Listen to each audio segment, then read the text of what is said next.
Hello everyone, welcome to this very spontaneous stream. I hope you have had a fantastic day, and yeah, to our all surprise I guess, today was the release of a little teaser by Amazon that revealed the title of the show, which is The Lord of the Rings, The Rings of Power, I think it is. And yeah, it's a very spontaneous stream, so I'm a bit also unprepared, to be honest, but yeah, we will figure something out. Just let me get into the production stuff really quick, into everything. Also, shout outs to all the people already here there waiting for my rambling about what we might see here.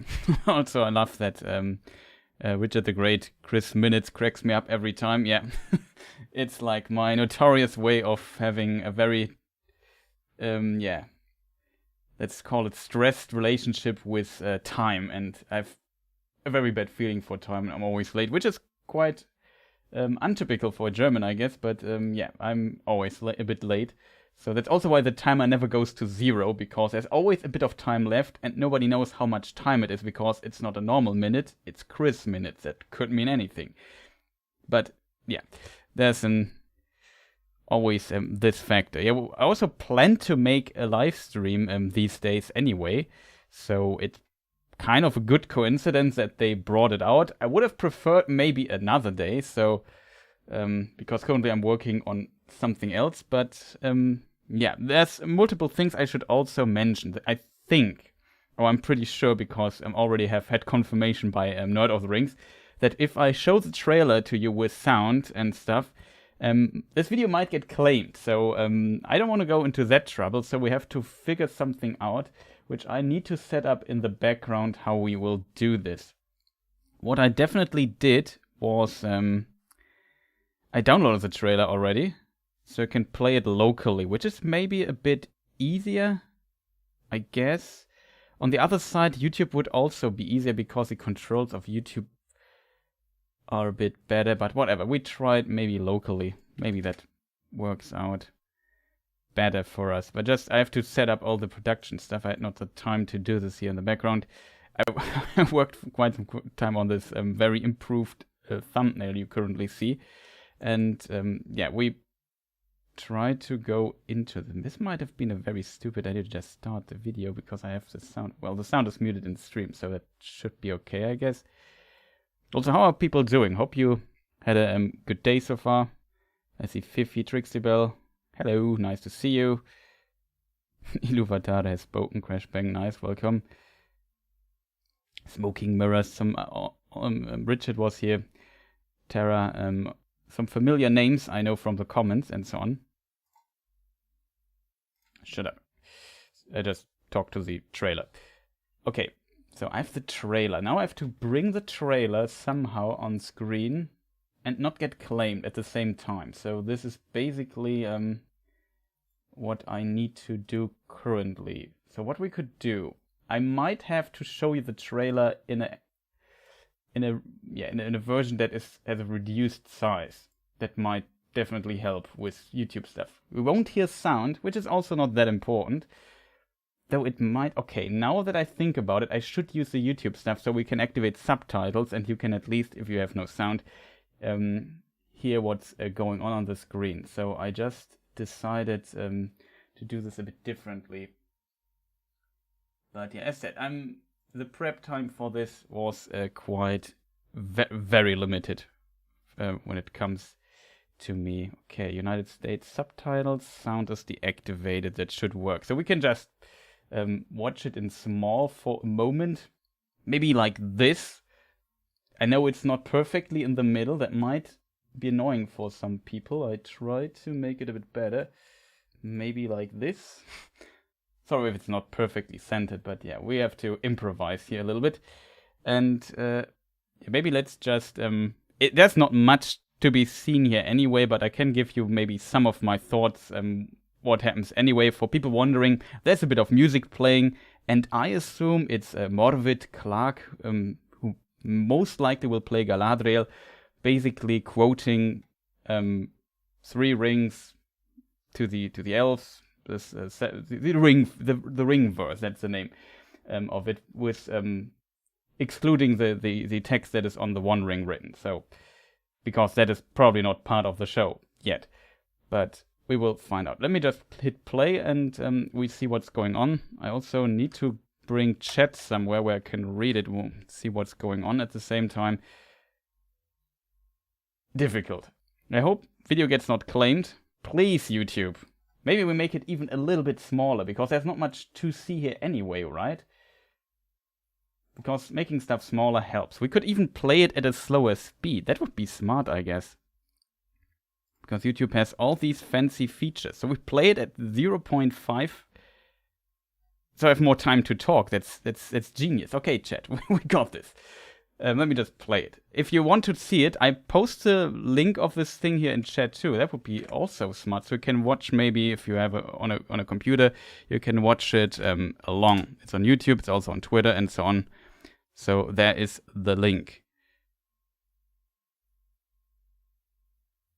Okay, let me hit the button, and yeah, we see already Prime Video. So that's a show on Amazon. We see, I assume this is like, I don't know, shows some landscape that we might in some form see. And I assume it's just, now we see the fire. And this is basically how the rings are created, I guess. So they have like this form, and then the liquid metal is basically went through this form. I assume that they kind of try to resemble the world and a bit of topology of the world and mountains and so on and rivers. Some resemblance here. If you have seen now she starts quoting the ring. We see some water stuff, so that could be water and Numenor and water flooding something. Well, there's that. Also spoiler warning, I guess.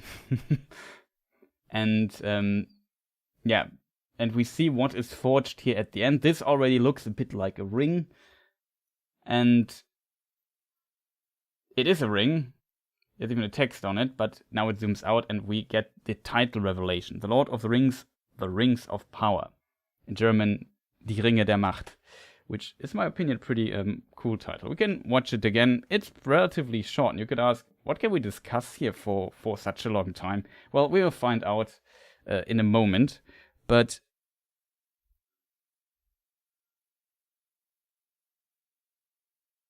it could be magma or metal, I'm not sure. Considering that it's about the forging of the rings, I would argue it's potentially liquid metal forming those rings in a way. And I assume if we, for example, we can just jump back a bit. If we look at this, we have this shape here. It looks a bit different from this shape here. This looks like wood in the background, so there's basically a wooden form, which seems to be unusual, I guess, but I'm not a ring maker anyway. But also it's somehow, if we look here, this resembles it already, and we see some smoke and stuff going on. So maybe the idea behind the trailer is that this is also like, maybe not that, but the later parts slowly become the form for the rings, and they put liquid metal through them, and then these rings are shaped. Kind of interesting little details. I definitely have some thoughts on this, and also some other stuff we can discuss in a moment, but let's just look at the basics of the trailer. And as you clearly see, it doesn't form now the Rings of Power, but the letters for the title reveal in the end. But I guess it kind of the theme basically carries over, if that makes sense, of them creating. As you have seen the Shadow of Mordor sequences there, we have also not like this, but distantly similar to that. Here, and they still go with this, for example, this little I like this little detail here. This looks like a mountain range or something. It's kind of mysterious, so they go with this topology and so on. Maybe some small little hints what might be in the show, but probably difficult to interpret too much into this. And then we got the title. Not sure how people like the title. I thought, my first thought on this title was that it is kind of surprising. Maybe we can go to full screen when we just go through pictures now. And yeah, in the background, of course, a female narrator reads the part of the ring verses that we know. And that is basically all for the teasers so far. And let me just move the chat around a bit so I can read it a bit better. That helps a lot. And my production then needs to go to the other screen. Oh, it's complicated. Live production. Always fascinating. I think the title format was the most interesting aspect of the trailer. This is the Amazon LotR flagship, but it seems pretty clear now they will have a variety of shows to offer before too long.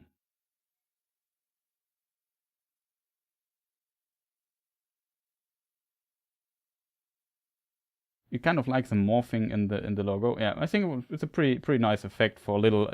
I mean, they have not much to reveal. They basically just show, yeah, the show is called Rings of Power. I think pretty neat done for this little information to put in this.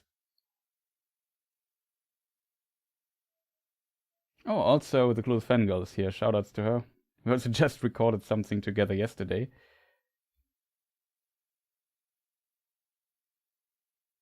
I was relieved it's about the forging. Yeah, that is an interesting aspect that we might want to discuss further here on this stream, because I was a bit surprised by the title, even though it kind of makes sense. My first thought is we have to still consider that the show is basically about. We had another live stream. Let me see. There was another reveal for the release of the show. And also a first screenshot. I have it still prepared here in my thing here. And that was about, we discussed a lot about the two trees, the first age, if this person there is Galadriel's brother, or maybe Celebrimbor or whoever, or maybe Galadriel herself.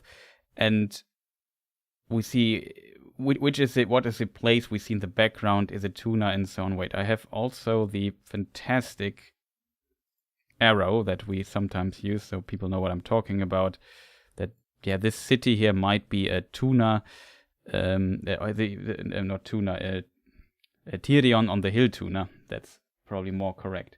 And so on and so forth. We have seen the 5-hour-long stream where we went through all kinds of ideas. So this is though in the first age, and the show plays in this. That was already strange. So the show plays in the second age, but the first screenshot we see is about the first age, and even before Sun and Moon were created, because there are the two trees of Valinor. We discussed this too, and that seemed already pretty unusual. Then on the other side, now with the trailer reveal, we now find the Rings of Power. And if you think about the second age, only I think one period in time in particular is very, very, how to say, important when it comes to the Rings of Power. And that is their creation. That is the whole story about Eregion. So maybe people wondering, we could show some map stuff. It's always awesome, I think. So let me see. Where's my second age map? Somewhere here. That is Rivendell. I can't mark it red on the map though, so you have to sadly live with it. Okay, I can't make it bigger that easily either. So this is the map, and Eregion is somewhere there where the arrow is. Let me just move the arrow around a bit. Ostinithil, the capital, should be. It's hard to hit because it's not that easy to see. I'm also not sure if that's the correct version of the map, but whatever. It's roundabout here. There's the river, and there's a certain distance to Moria. There's a road following the river, and somewhere on that road must be Ostinithil. The exact location is not known. I think on the original release map there was a mistake, and they placed Ostinithil here, but that's where Tharbad is, not Ostinithil. I think they fixed it even on the map, which was very, very surprising detail. However, that is, in my opinion, where the rings of power, maybe except for the One Ring, are most important in the Second Age. Then we also did a video about Galadriel. Let me see if I have like a cool Galadriel screenshot somewhere. For sure we have. Unexpected Journey, probably doesn't help. Here's somewhere. Live production, always difficult, so excuse the little delay for me trying to finding pictures in the background. Let me see the classic Galadriel picture. Which could we take? We take the one with her husband. Probably that's nice. From the Fellowship of the Rings. And yeah, we had the leak that Galadriel, for whatever reason, is in Numenor. Now, showing on the map for people wondering where Numenor is quite showing Numenor on the map is quite difficult because it's so far out. Let me see, how can I solve this problem? Yeah, we solve it with this other map simply. That's probably smarter. That's not working. That's the arrow. That's Aman. Okay. I have a First Age map. That's not helping. That is the Second Age map I sometimes... It's not precise. It's just a sketch I made for some of my videos. So this is basically the world, which is not a sphere at this point because Numenor still exists. And in this point in time, Numenor is like this island in the ocean between Middle-earth, that is this continent here in the middle, and Aman, the west continent, where the high angels, or could say gods, live.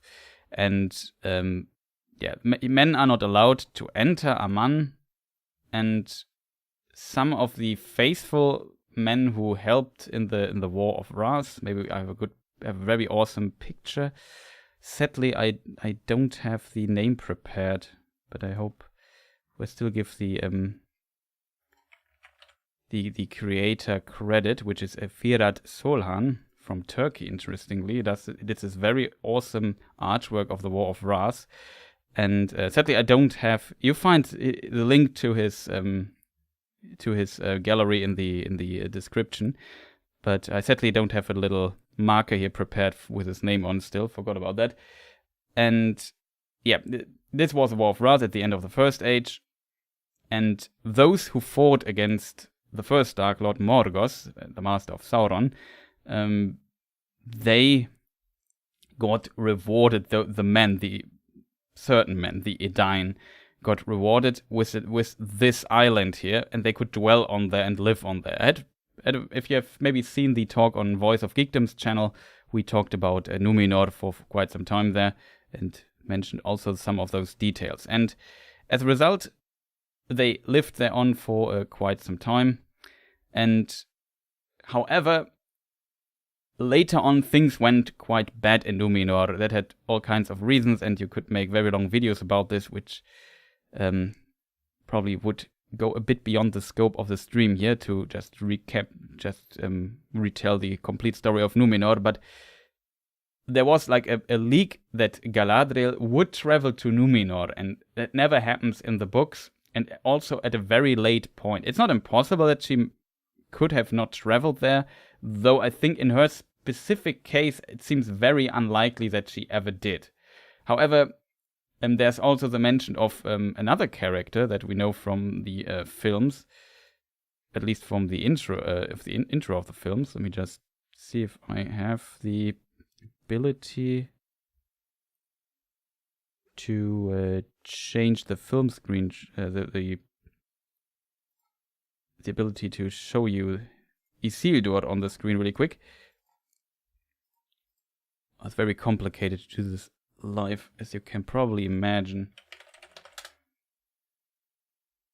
We see, we know this famous scene in Mount Doom where he just decided to keep the One Ring. However, Isildur lived at the very, very end of the Second Age, so very much to the end. While the Rings of Power were created in the middle, so I don't know, over 1,000, what is it, 400 maybe even more, 1,700 years earlier, the rings were created. And that is, as you can imagine, quite some time. I'm not exactly 100% sure when Isildur was born, but it must be Second Age 3000 something. Pretty late in that time. And the rings, the one ring was created once around Second Age 1600, just for the relation that there is in between. The Second Age ended 3441 or something. I'm very bad with numbers. However, in this time, after their creation in Eregion, the Rings of Power and the One Ring, they become less important, in my opinion, for the Second Age, because most of the time it has to do with some trouble in Numenor from this point on, and some little troubles maybe in Middle-earth still. But I think the One Ring only then becomes a very big thing again at the end of the Second Age, where we have the War of the Last Alliance. So let me see if I find the War of the Last Alliance screenshot that I really like using. You have seen probably a billion times in my videos.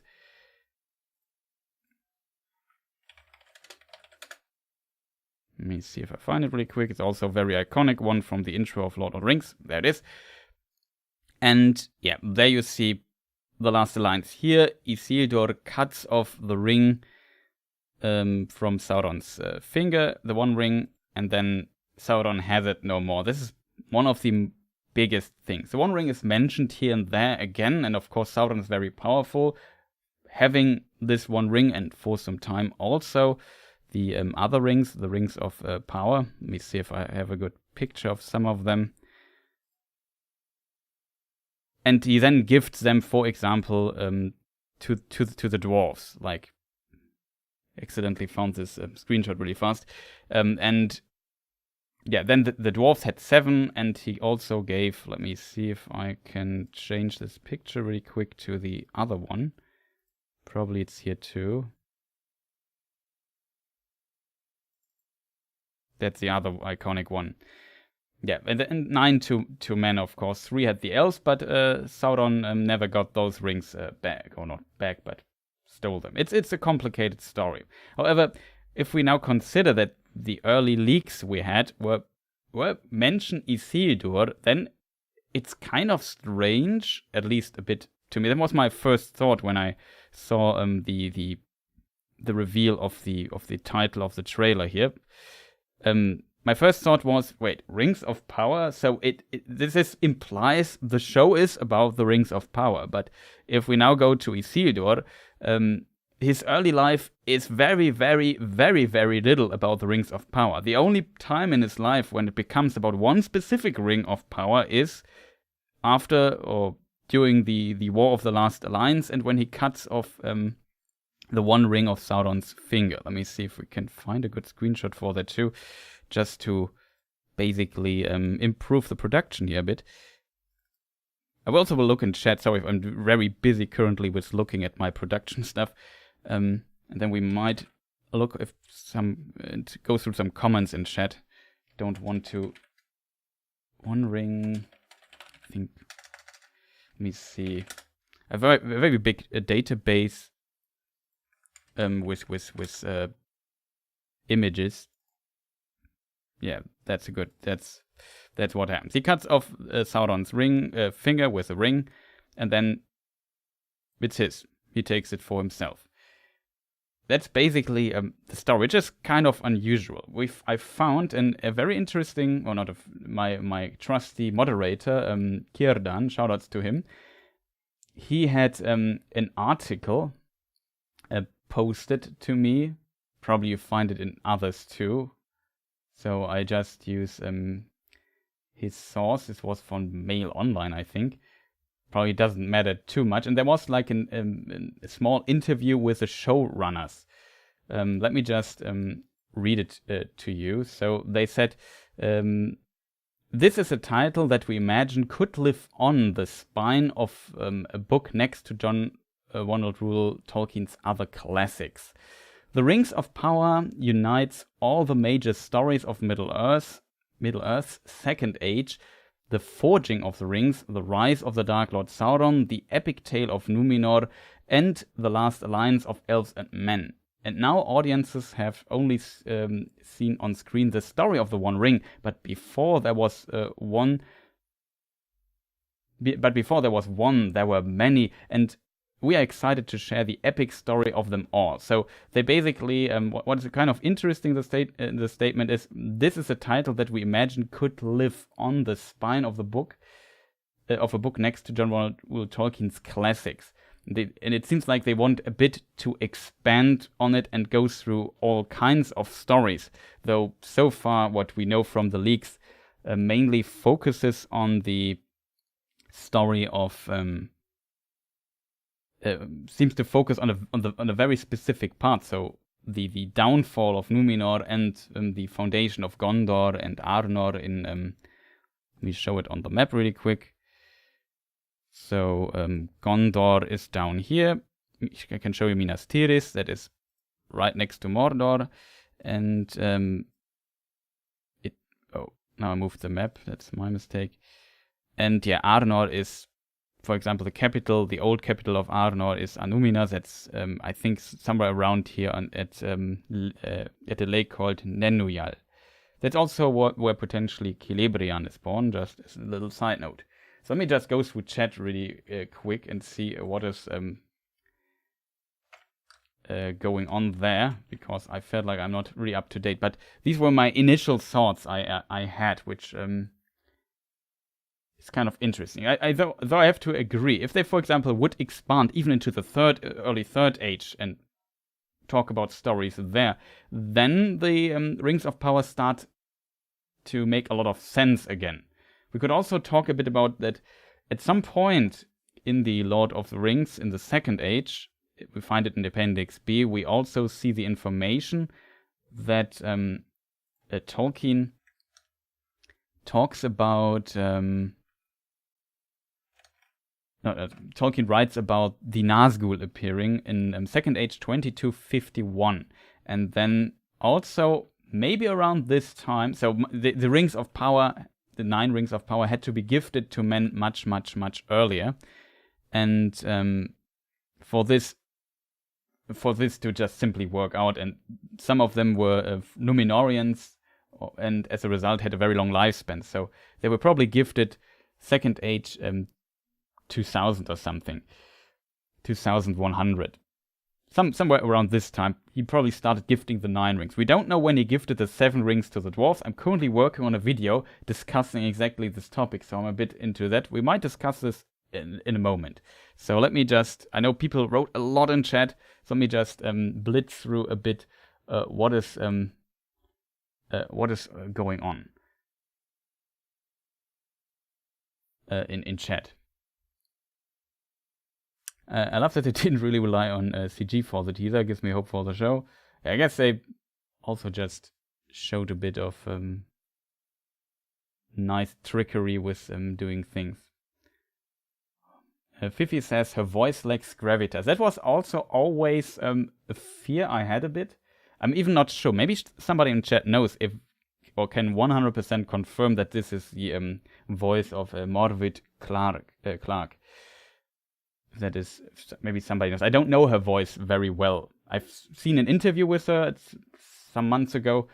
That's basically it. I think it is her voice. I'm also very sure it is, but I think it sounds in the trailer much, much better than, for example, in that interview. But of course, if you are in a room and can narrate and have a good setup and so on, and also have to perform like these ring verses, you probably talk a bit different, and good actors are probably capable of expanding her voice. I was positively surprised though. Hearing her voice in the interviews, it sounded, as you said, it lacked a bit gravitas if you want, but I think in this style that she was talking there in the trailer was, at least for my taste, already quite impressive what she could make her. I mean, the voice of Cate Blanchett is really fantastic. Like, there are huge steps to follow in, and she my opinion, fitted perfectly. Also, her voice fitted perfectly how one could imagine how Galadriel would sound, and it was pretty impressive. She sounds for sure different, but I was surprised that this, if it is the voice of Galadriel, it was quite fitting though. So quite interesting.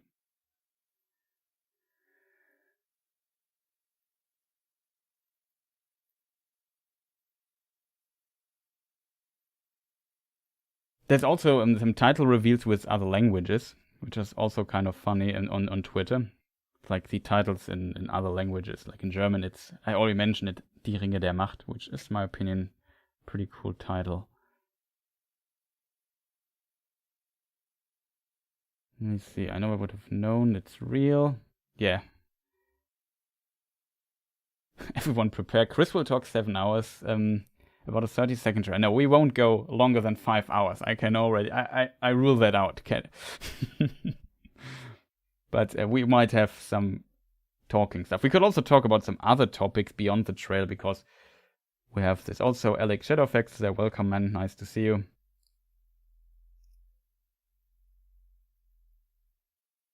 It's a better title. Somebody commenting on that. Somebody suggested a better title, but I did not see the thing. It's too hard. Maybe we can go about other title suggestions in a moment. We just still catch up with chat a bit. Oh, Smoky Mirror says the Lord of the Rings. At least the title belongs to Saul. I'm not sure how to pronounce it. Zens.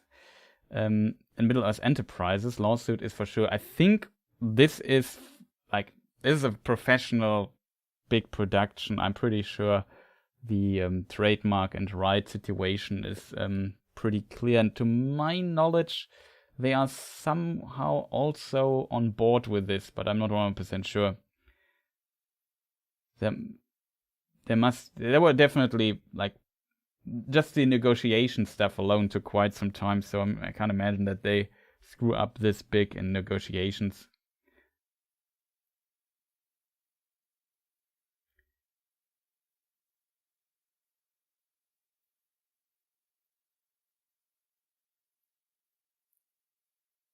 Oh, Rafael Gustavo, imagine an Asian actor building Kamul.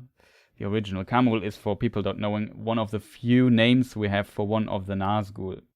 He's the second in command after the Witch King. And for example, he's is in the Shire, was a bit active, and so we definitely know him. While the Witch King was at this time, I think, in the Barrow Wights. We discussed this in other videos on this channel. Just check my weather top and so on videos where I have a series where I go through the books and compare it a bit to the films, but also mostly focus on what is in the books and analyze it. There I remember talking about this and reconstructing this. Did they say there are going to be hobbits in the show? Isn't that forging the rings before hobbits? Yeah, that's also a really good point by CC. Yeah, there was an interview by an actor who is, I assume, confirmed to be in the show, talking about being a hobbit. And this now makes us, okay, why are hobbits in the show? On paper or in theory, hobbits were already around in the Second Age. According to the prologue of Lord of the Rings, maybe I can find it really quick, but I can't promise that I find, so I can read it to you.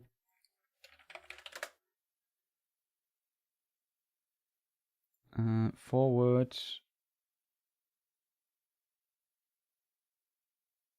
Okay, there it is. But what... No, that's the wrong line. The beginning of the Hobbits lies far back in the elder days that are now lost and forgotten. So that's on page 2 if you have, like, the 50th anniversary edition of Lord of the Rings, where in one book. And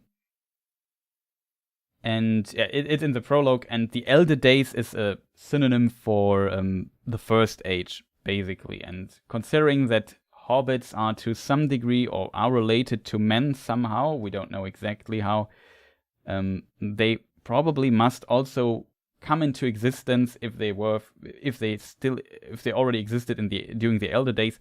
They must come into existence or awoke after sun and moon were created. So we have that is of course obviously far before the Second Age, but they were nowhere mentioned. The first mention of the hobbits, or Perezil as they are called by the elves, which I guess is a translation of halflings. That is the name the Numenorians, I think, gave them. And the first mention of them, wait, now I have to go to Appendix B really quick. Let me see if I can tell it to you.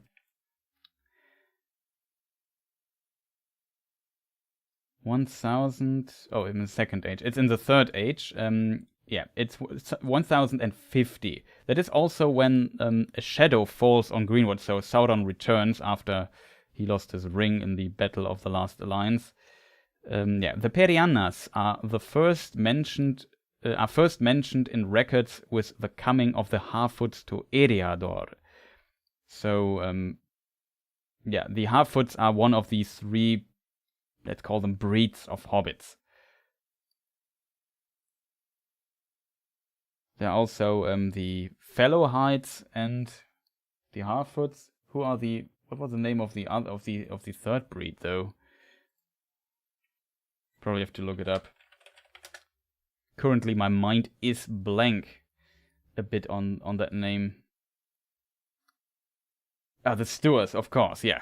Obvious, the Stuars. The most well-known one. Gollum was one of the Stuar hobbits. And yeah, I forgot about them. But they appear much later. So in the Third Age, which is as mentioned, far after the Second Age, and it seems like, of course, there can be hobbits and appear and maybe comment on the world in their little microcosm in some shape or form. The Shire thing happens, settling in the Shire happens much later though. So somewhere in the world there were hobbits for whatever reason, and they must have had contact with some of the Edain, specifically with the Norsemen, because their language is very similar to those of the Norsemen, or their names. Like, for example, Frodo is a translation, because the books are written from the perspective that Tolkien found. The Red Book of Westmarch, written by Bilbo and later further expanded by Frodo and Merry and so on. And he found this book and translated it into modern English, and as a result, he translated also some of the Westron or the common speech names into modern English. So, or modern, the common speech is represented by modern English, but it is not modern English in the world itself. And so he also took and translated some names. For example, Frodo's actual name in the world would be Maura, which means the experienced, and it's related to the language of the ancestors of the people of Rohan. And as a result, Tolkien translated it with like an old sounding word for the experienced, which in Old English is Frod, and then he made Frodo out of it. That is basically his thought process behind it, which is very complicated and fascinating, but also very linguistic. He was professor for philology and expert in Old English, so it makes totally sense for Tolkien with going with this approach, but it's a very linguistic one, and makes also, in my opinion, feel the world and the languages so alive, if that makes sense. We talked about this also many times in the past and in videos on this channel. Look my video about Tolkien's languages, or I think first or episode 1 or episode 2. No, it's definitely episode 2 in book and film analysis. In the book and film analysis series. Hard to say word. So yeah, they must be related to. They must have lived with the Norsemen, because they don't have an own Hobbit language. They speak their old traditional names in the Third Age are those that are very similar to the Norsemen, to the ancestors of Rohan, most likely, and the people of Rohan have also myth about them, so there must be some connection. I think, what would they call them? Holbytla or something like this. Hole builders. I think it was a translation out of my head. Yeah, And that's a quite interesting detail, but why there are hobbits now in the Amazon TV show, don't ask me. It's complicated. Also, maybe I should have shown some cool pictures here in the background, but I forgot. So, very curious what they're doing with the hobbits if they appear in the show. Very curious. Maybe it's just a red herring or something, I'm not sure. Do we know who the oldest families in the Shire are? Yes, but there is like a mention that some families are quite old, but I would have to do some research on it. Can't tell you out of my head. I assume like the Tooks are pretty old. I would assume like there's very old mentions of those. Also, the Brandybooks and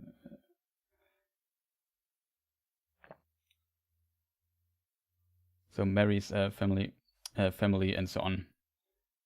Probably also pretty old, but that's maybe a special case. What kind of powers do the other rings give to those who use them? That is a very complicated question, and as I said, I'm currently doing. We maybe talk about this in a moment too, a little bit. So let me just catch up with where chat currently is, because I was way in the past now. Sorry for ignoring you a little bit. Hope you people also welcome to all the people just joining here the stream. Nice to have you all here.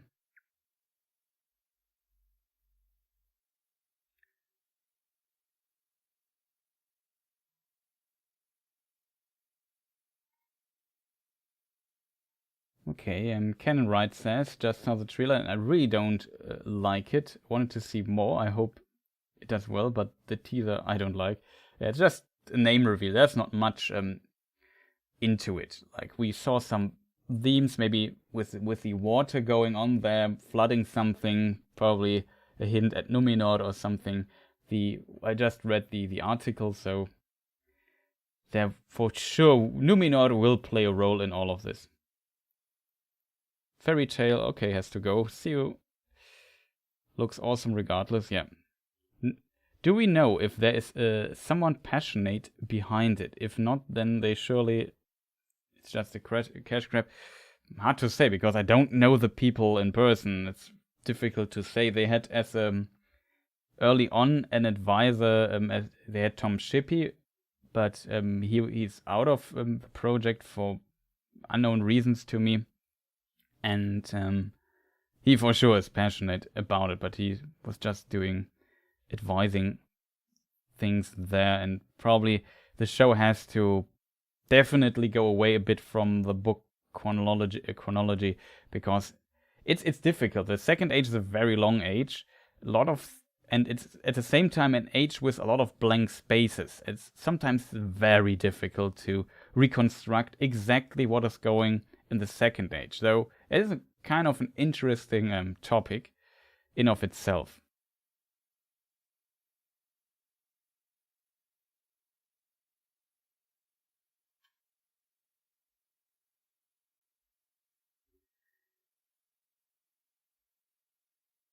I don't think the Tolkien estate would allow this to be a cash grab. Yeah, they have like a veto if they would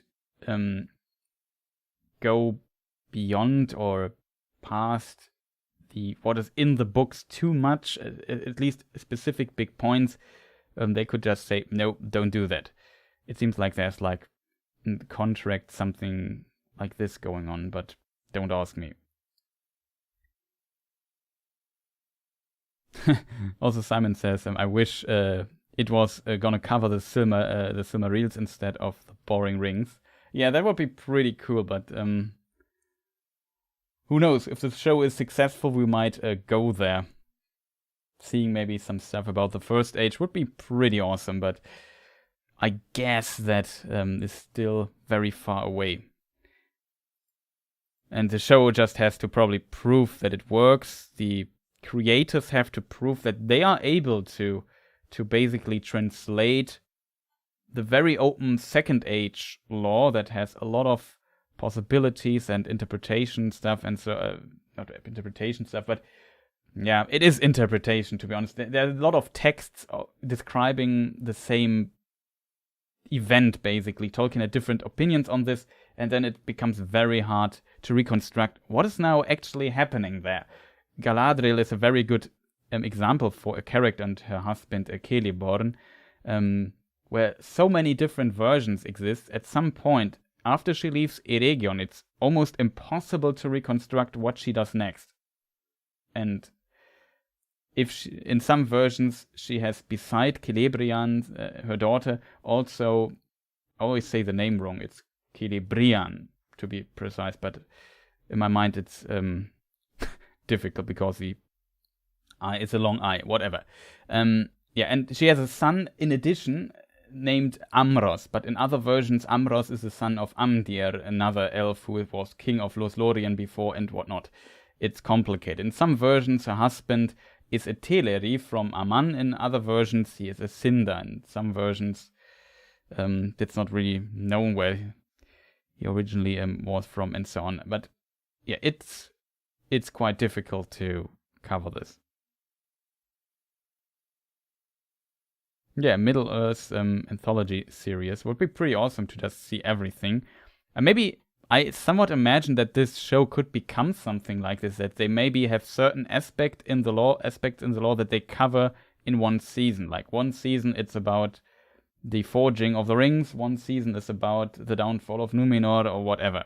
Or maybe they combine those and go through this over multiple seasons. I don't know. I'm really curious about the format of the show and what we will in the end see. It's kind of strange to me though that, as we talked about at the beginning, that originally they started showing us the two trees of Valinor in the first age, which is far away from the second age, and then now show us something that is more relevant in the middle of the second age. Let's see if I still have the thing here with the rings of power. Let me see, where is my screen? There. And see basically the rings of power, which are only relevant at, like, let's say a few hundred years, let's say 400, maybe 500 years in the second age of 3,441 years. Only 500 years really have to do with those rings of power, and of course the last alliance at the end, which is also, I don't know, another at most 10 years or so. The rings of power play a role in Lord of the Rings for a very short period of time, at least in my opinion. Not sure if people would agree on that. Let me just get my chat back on screen so I know what's going on. And we just, you can't, if I do it like this, you can't see the thing goes black. That is unfortunate. Maybe I do it like this.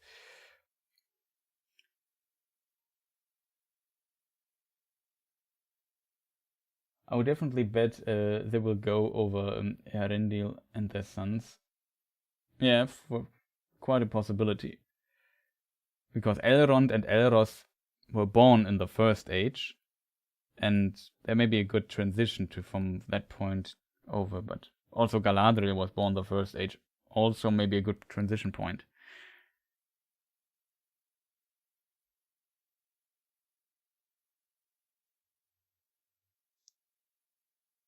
What scares me to really think that the series has script problems, character construction, world expansions, is the fact that an unknown actor has given up on a multi-million-dollar project. Okay, probably mean, what was his name, Will Poulter? But I don't know, stuff happens. Maybe they released names and stuff simply too early in the project. Hard to say.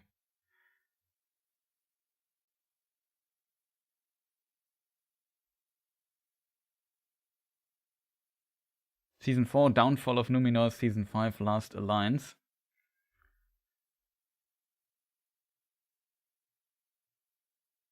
Yeah, probably.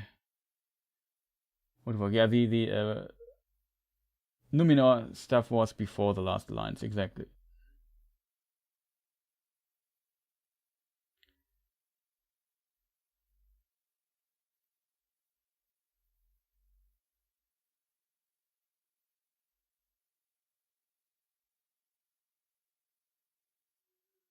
But what do people think of the title of? I assume it will now be called The Lord of the Rings, The Rings of Power, or just maybe LotR, The Rings of Power, or I don't know. Would people have a better title than this? I think it's not too bad, but still a bit surprised by it. How do people like the actual title of the show that was just revealed?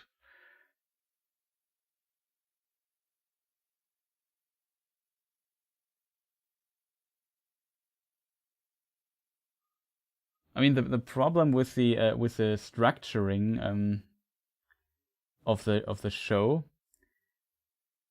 is for sure that hate the title all. I mean, it's a good point. Most default name they could have chosen, yeah, but for sure.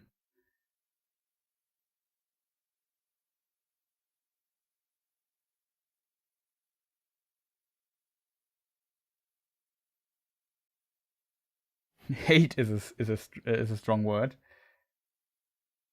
Rings. Yeah, a lot of rings in the name.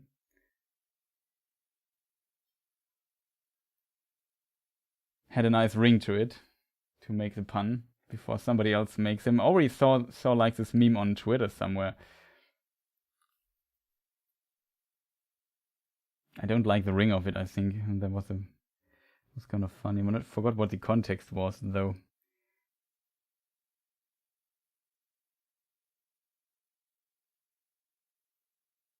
Now, it's similar to the Lord of the Rings, the Fellowship of the Rings. They went super safe, so ordinary viewers wouldn't be confused. Yeah, I think a title has to basically accomplish this. Maybe Rings of Power people have heard already if they're into Lord of the Rings to some degree. So that title for sure could work. Probably it works better than when they would call it the Second Age. And people would ask, okay, this is the Second Age show. What is with the First Age? Maybe I have to watch the First Age before I watch the Second Age or something. I don't know. Might cause a bit of confusion, I guess. I'm even surprised that they go with The Lord of the Rings as like also part of the title, as we can see here on the screen still. Like, it's a very long title. Even the shortcut LotR is kind of weird, but I guess also kind of funny. When I first read the hashtag for it, I had to think about there's a German city called Bottrop. Found that very funny. I thought about it. This is LotR, and maybe make a meme and show this is Bottrop. It's different, but probably not as funny as I think it to be.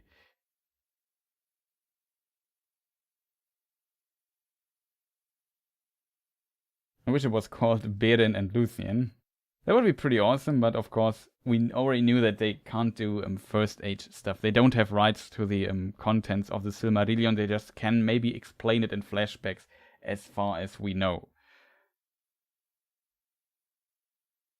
It sounds more like a generic title, yeah. It's a relatively standard title, but I kind of like that it's in that regard interesting. That it shows, okay, the show wants to focus on the Rings of Power and what they do, I guess. And that's maybe a good point that we could also talk about in a moment. We already said this multiple times. Yeah, I guess marketing really insisted on including Lord of the Rings so people know there's Lord of the Rings, and now we talk about some of the rings of the Lord of the Rings. So that is Sauron.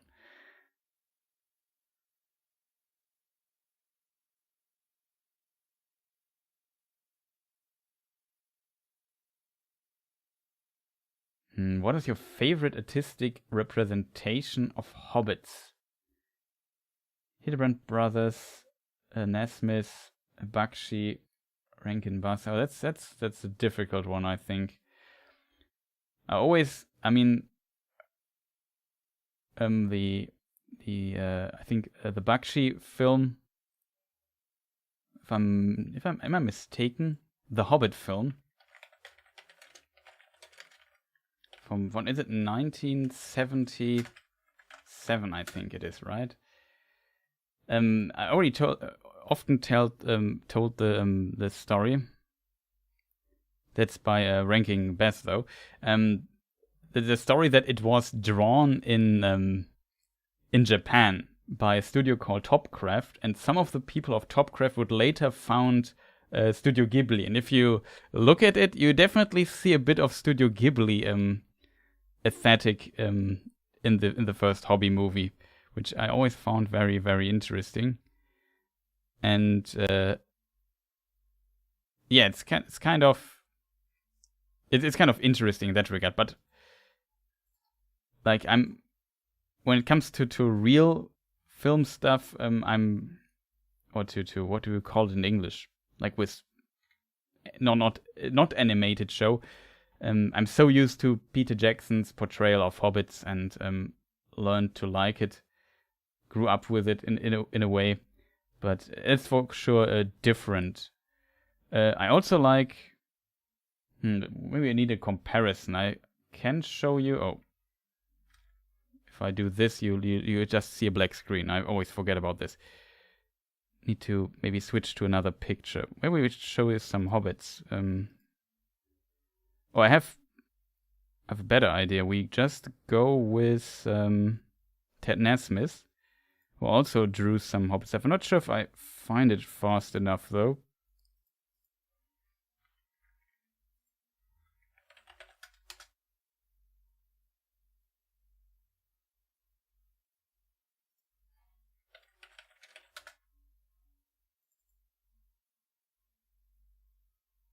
So this is by Ted Nasmith. I have permission to use his artworks, so that works.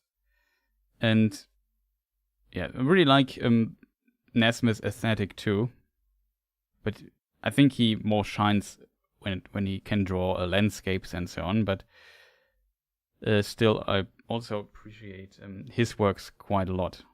Let me just see if I can make this bigger for myself, because I have currently a hard time. Wait, I have an idea. I just play the stream. Whoa. So yeah, this aesthetic for me works too. Hildebrand Brothers. We have to look at the picture. I sadly can't show you because I don't have permission for that.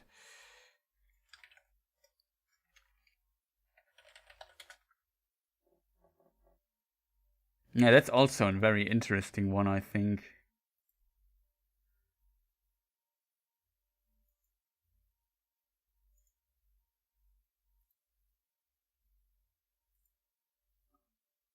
But I guess I'm too used to Nesmith and his works. But I also really like what the Hildebrand brothers did with their artworks.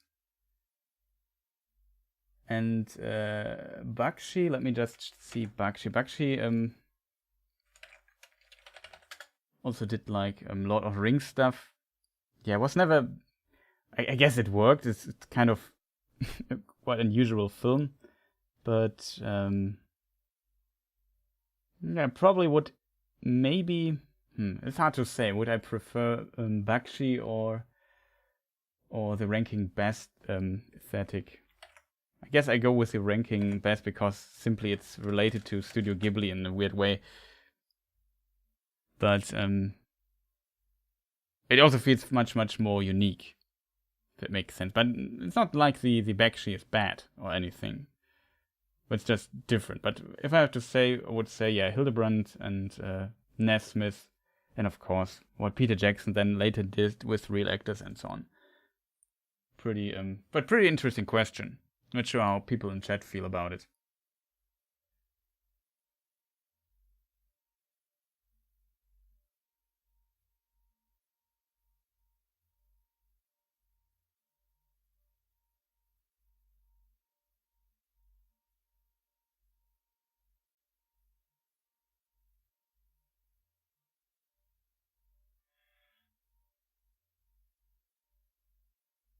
Yeah, let's not discuss Star Wars. That is another...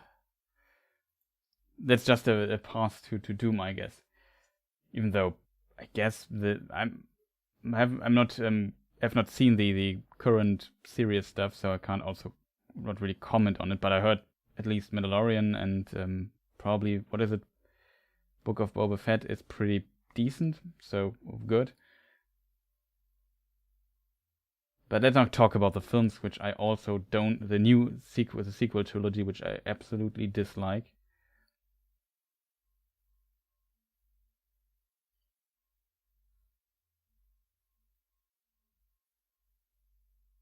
The series could show the first centuries of the Second Age, and so on. I see a lot of suggestions about this. The problem is that it's not a problem.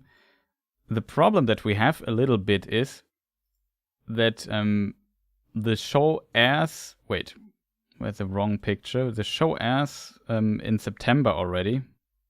Where's my... There it is. Here we have the date, the 2nd September 2022. That is in roughly 8 months, and that's pretty soon. And the filming is already done for the first season, so what we are going to see, there's not much to change on that as far as I'm concerned. And if we go from leaks from the sets and who was where and so on, there's like Fellowship of Fans who dedicated his channel a lot to publishing some of the stuff he could find out with some sources that he has. It seems like Isildur is in the show. So how is the show going to work when Isildur is in the show? And then this excludes already the early Second Age. And even the forging of the Rings of Power is mostly about the middle of the Second Age and not the early Second Age. So I don't really see that they go chronologically and start very early on and so on and so forth. Maybe there might be a few flashbacks into the past, or maybe some exposition episodes that explains, yeah, back in the past we had this story that happened there, let me tell you to you, and then we see it or something. It's really hard to imagine how this show will in the end work out. Like the stuff that was released by Fellowship of the Fans from the stuff that is filmed already and from the sets and so on clearly seems to indicate that there will be Numenor around, which would work for the forging of the Rings of Power. What does not work with the forging of the Rings of Power is that Isildur is around, because Isildur was born much, much later in the Second Age, pretty much at the end of it. Let me look up when he was born exactly, so we have this detail out of the room. Isildur... I say 3,200, 3,300 something. 3,209 he was born. And as said, the Second Age lasted until 3,441. So that is 200 years after his birth. The Second Age is pretty much at its end already. And the Rings of Power are forged pretty much in the middle.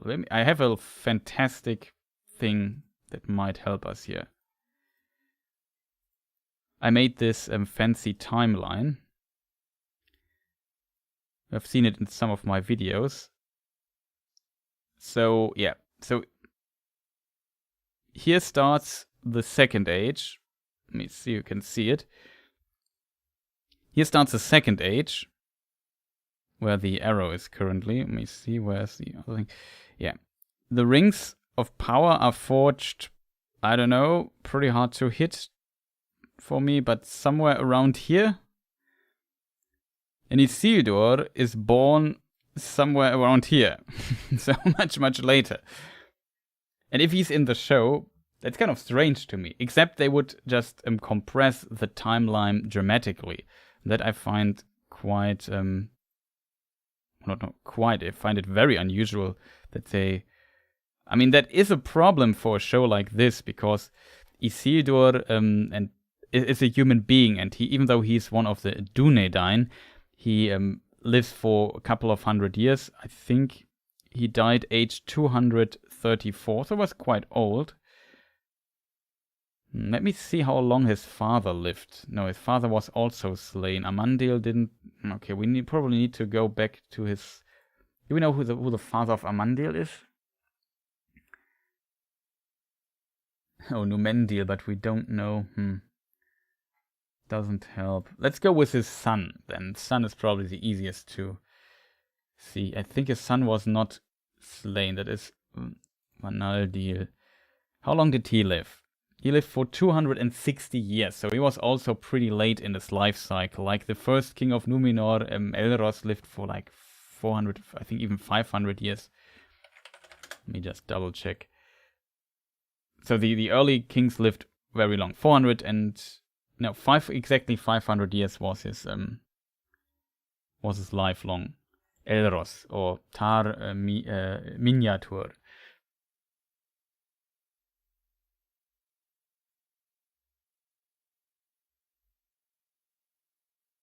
So 20 episodes. It seems like there are 8 episodes, and I assume they're around about an hour.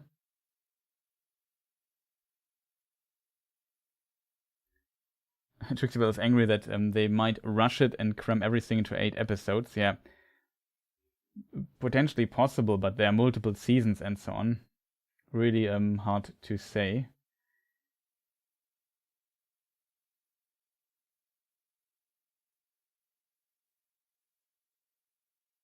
Yeah, they were probably in post-production for some time, which is not unusual for a big show. Maybe they also started filming already, because I think they already expanded to a second season, so there's contractual things going on, and I think they start filming in soonish or so for the next season already.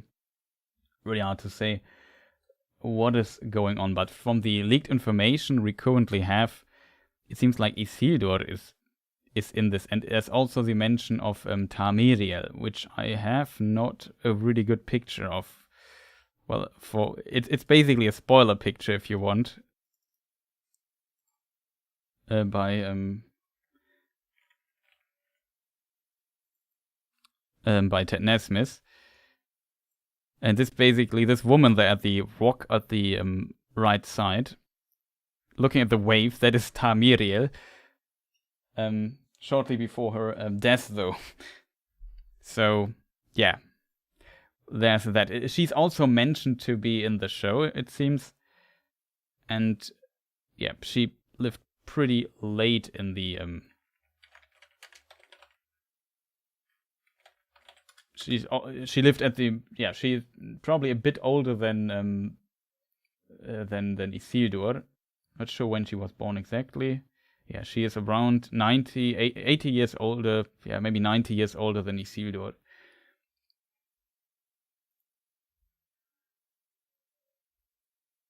So it's kind of strange to me that we have all this leaked... The possibility is that all this leaked information is for whatever reason wrong. That would surprise me, though, because there are simply too many leaks and some set screenshots and so on. So it seems a bit strange that this is the case. In addition, the closer we are to the end, to the Second Age, the more sense the appearance of hobbits makes, because, as we discussed already, Third Age 1050, the hobbits appear for the first time in the records, but they were around before that. He's going to be a strong independent woman. Well, I mean, we already have Galadriel, who is a strong independent woman, so that is not too unusual. And yeah, her story is that her cousin basically forces her to marry her, at least in the Silmarillion version. There's one version where she marries him freely. But and she's the queen, and by marrying her, he also usurps the throne of Numenor. That is, by the way, Tar Ar-Pharazôn.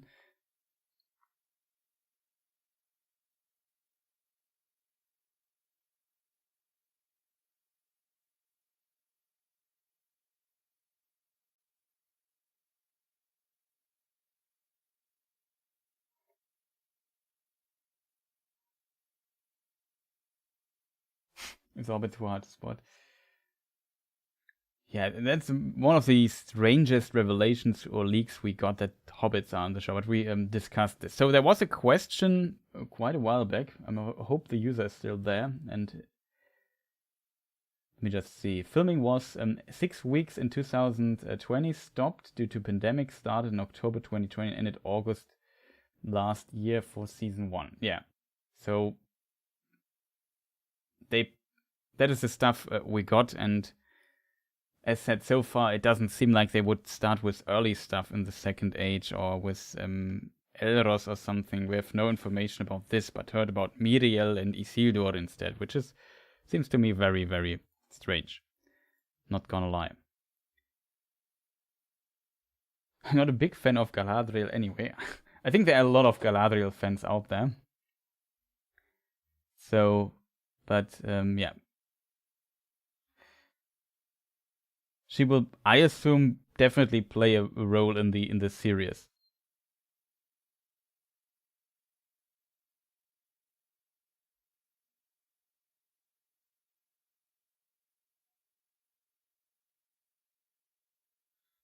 But I mean, let's discuss the Rings of Power for a moment. So what do they do? Currently, I'm working on a video about the Rings of Power. What a well-timed coincidence, I guess, though I probably need a bit more time to complete it. And originally I planned to cover the 7 Rings of Power and the 9 Rings of Power in one video. But then it turned out that I can just talk for over 20 minutes, I assume, just over the 7 Rings of Power, even though there's very little material about them. But we discuss all kinds of in the video, how the dwarves might have gotten them or not, mostly how they probably not have gotten them. And also how they got destroyed later, which is also very mysterious in my opinion, and how Gandalf could have known that they were destroyed. Very interesting, and stuff like that. So I'm a bit into the topic currently, and we could probably discuss this here for a short moment. So let me see, do I still have these Dwarven screenshot? No. It's unfortunate. Let me see.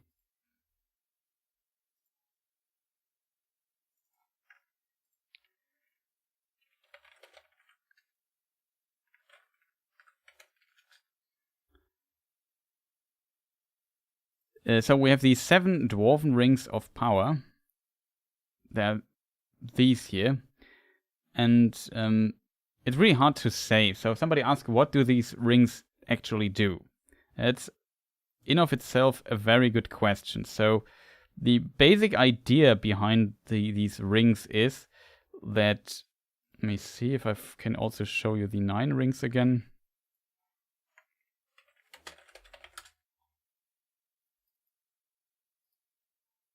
These are the 9 rings. The very basic idea of these 16 rings of power that we commonly know is, first of all, that some powerful beings wear them, originally elves, and that Sauron creates his one ring and then is able to control or dominate the minds or wills of those wearers with the one ring, the master ring that he forged in secret around Second Age 1600. And this is the main idea behind this. Though these rings in of themselves also give the wearer some kind of power. We find some information about that in the Silmarillion. Let me see if I can find the quote really quick, which might turn out to be difficult. As said, I have very little prep time, else I would have definitely made a document and could have told you a bit more about it. Let me see.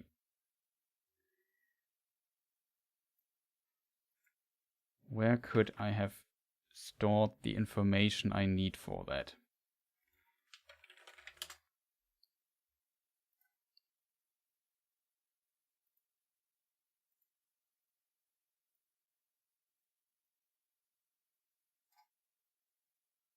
Oh, that's an interesting detail about the consumption of the rings, but I don't need that.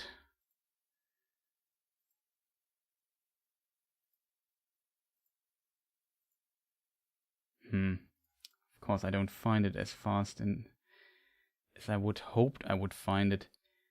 Let me see if sometimes quotes are difficult to find if you don't prepare them. This one is in particular, I don't know the exact wording. I know it's in the Silmarillion, or I'm pretty sure it isn't there. Let me see.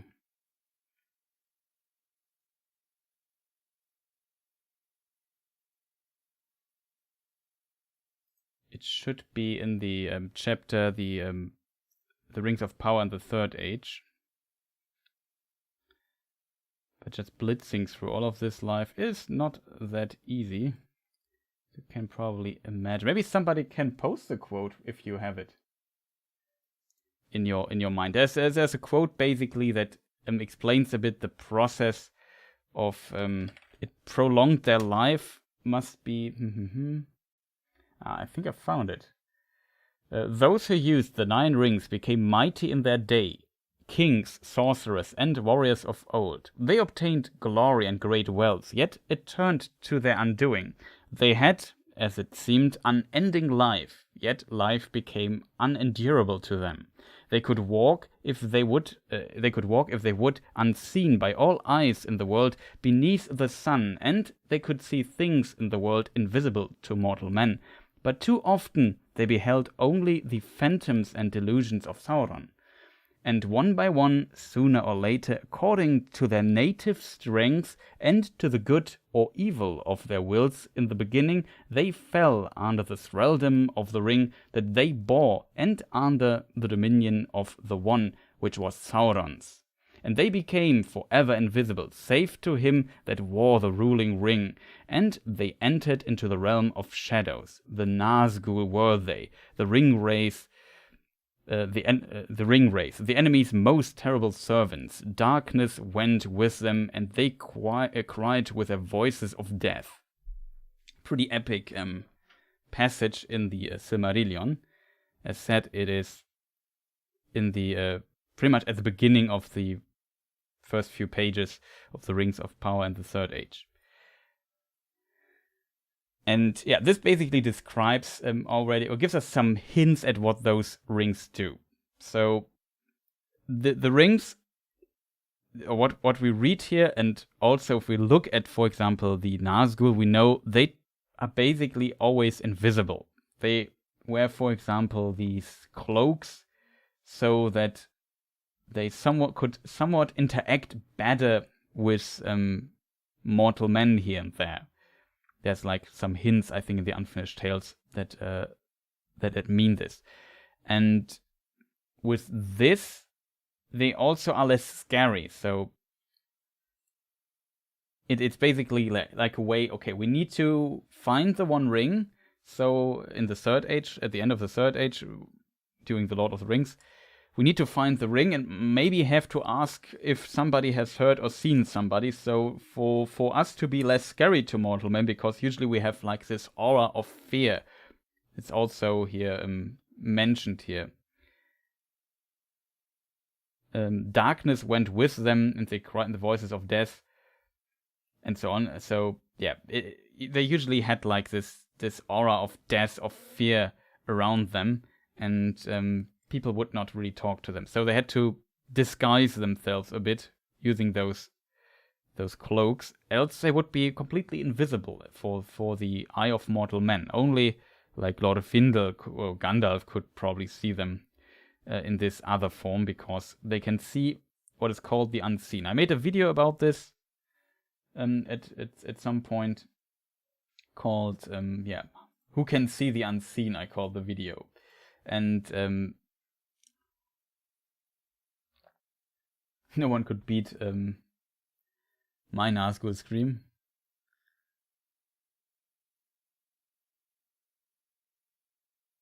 Yes, 3 rings were forged in secret. We come to that in a moment. Let's cover the standard rings. Maybe I can also tell you the page on my whatever. It's not so important right now.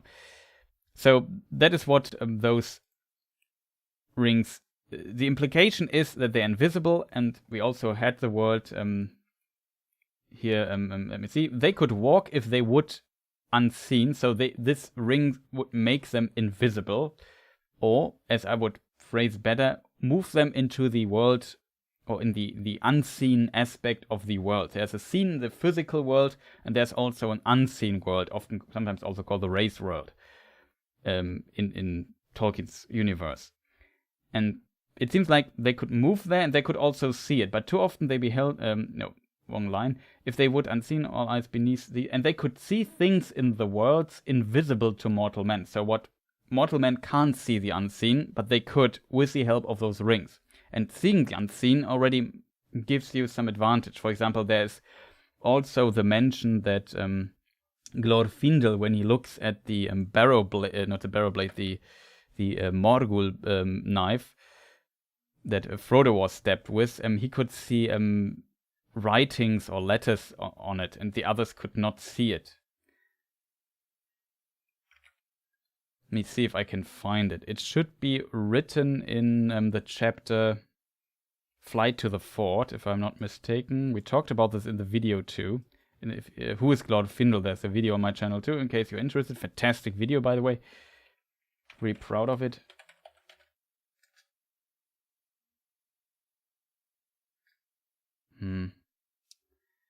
That seemed to be not the wording in it. I thought it was writings. Maybe it's letters or something, or script.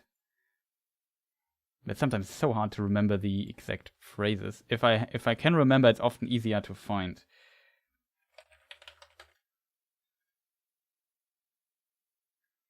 Nope, not letters.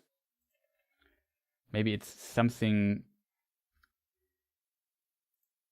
I think you used the word strange.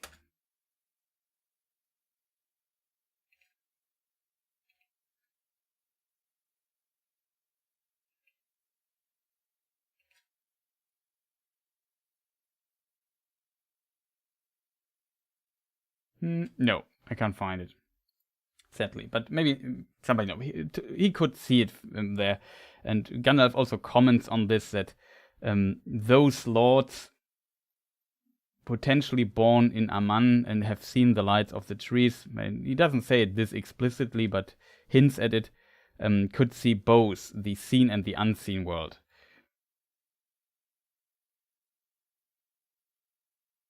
I'm still a bit curious now what the exact wording is. Does somebody know in chat, by any chance, what was written on it? Because it must be in Flight to the Fort, because that's where he first appeared. Maybe it's also in many meetings. Jesus never show anything. Yeah.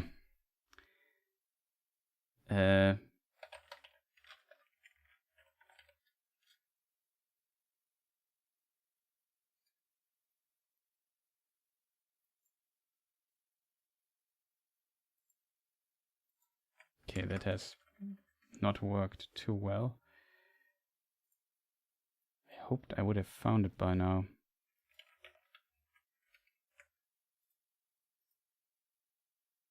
I found it. It's not strange things, it's evil things. The quote is, "There are evil things written on this hilt," he said, "though maybe your eyes cannot see them."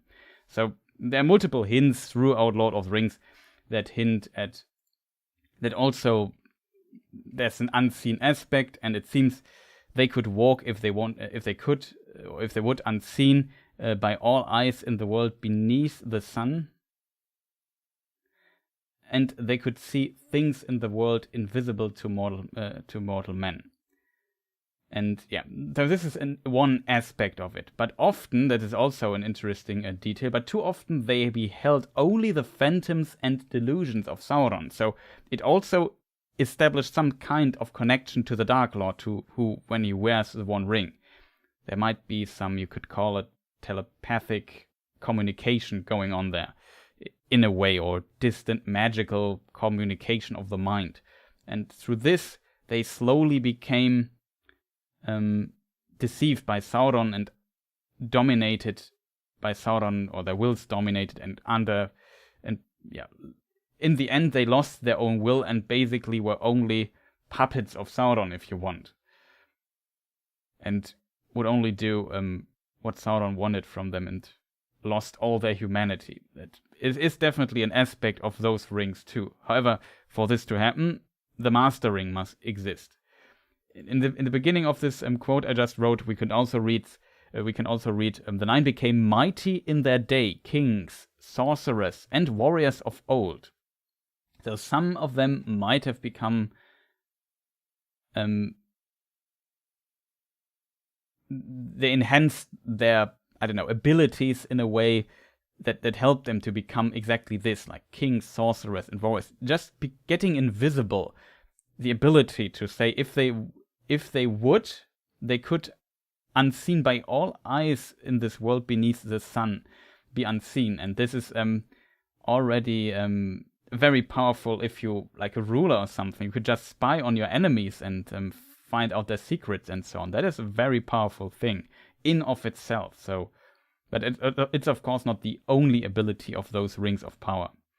Then beyond that, we can also read that they had, as it seemed, unending life, yet life became unendurable to them. So it seems like Dunedain already have very long life, but with those rings, they live just even longer. That's also a reason why I think they got the rings as early as maybe Second Age 2000, because when they got them when they were, I don't know, in their 50s or whatever, they would still have an expectation to live for maybe almost 100 years already, or depending on their heritage, maybe less or a bit more.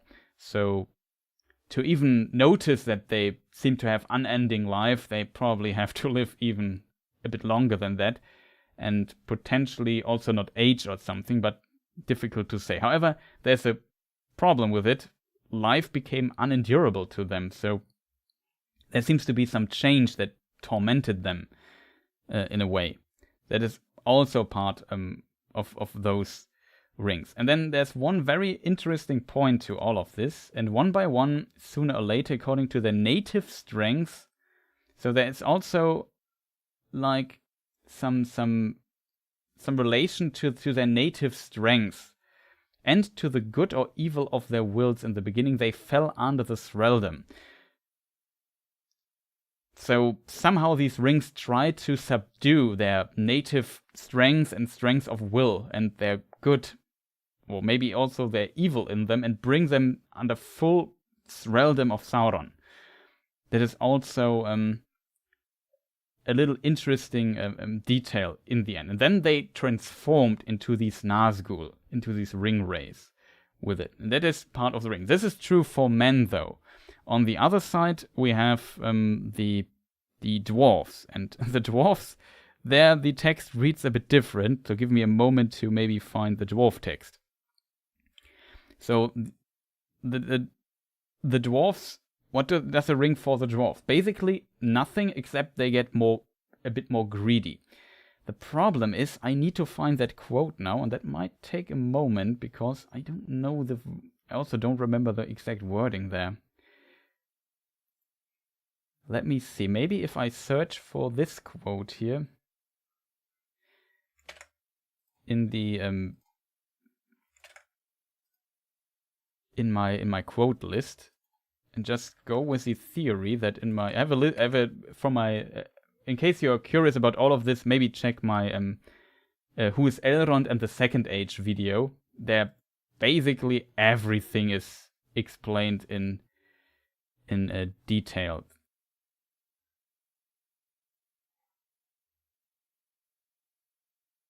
Ensnared.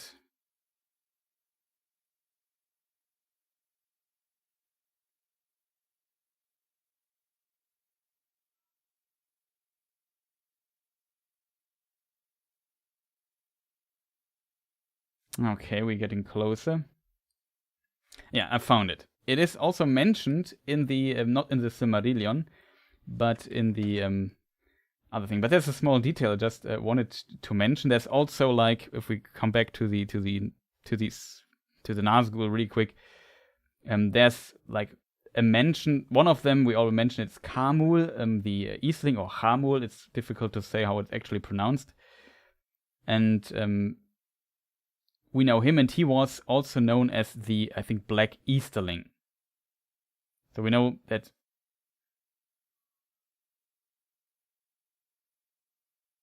yeah, there was or Shadow of the East. So it seems like he would potentially be an Easterling. For the others, we can also read in the Silmarillion, it is said that among those whom he ensnared with the 9 rings, 3 were great lords of Númenórean race. So 1 was an Easterling, 3 were of Númenórean race. It seems, or that's at least the rumor. We don't know for sure.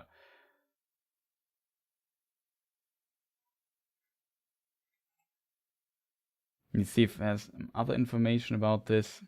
No. It's only a discussion about this. Yeah, and the term Black Easterlings is an old version of the Tales of Years from Appendix B. And I assume it would be mentioned then in the Peoples of Middle-earth, I assume. But don't quote me on that. Maybe it's also an Unfinished Tales. I'm not 100% sure. Yeah, in Unfinished Tales, I think we find the name Shadow of the East, not a Black Easterling, but whatever. Different topic, but it seems like Tolkien had 1 Easterling. Who the other 5 Nazgûl were, though, we don't know exactly. Yeah, now let's move to our friends, the good friends, the dwarves. But the possessors of the Dwarven Ring of Power did not display it or speak of it and they seldom surrendered it until near death, so that others did not know for certain where it was or bestowed. So they were very secretive about those rings of power. Maybe I can show you the other picture of the dwarves.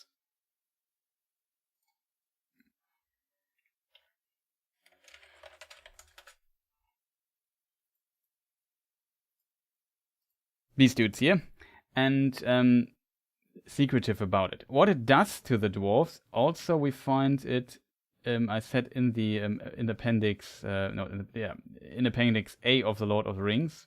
I sadly lost the quote.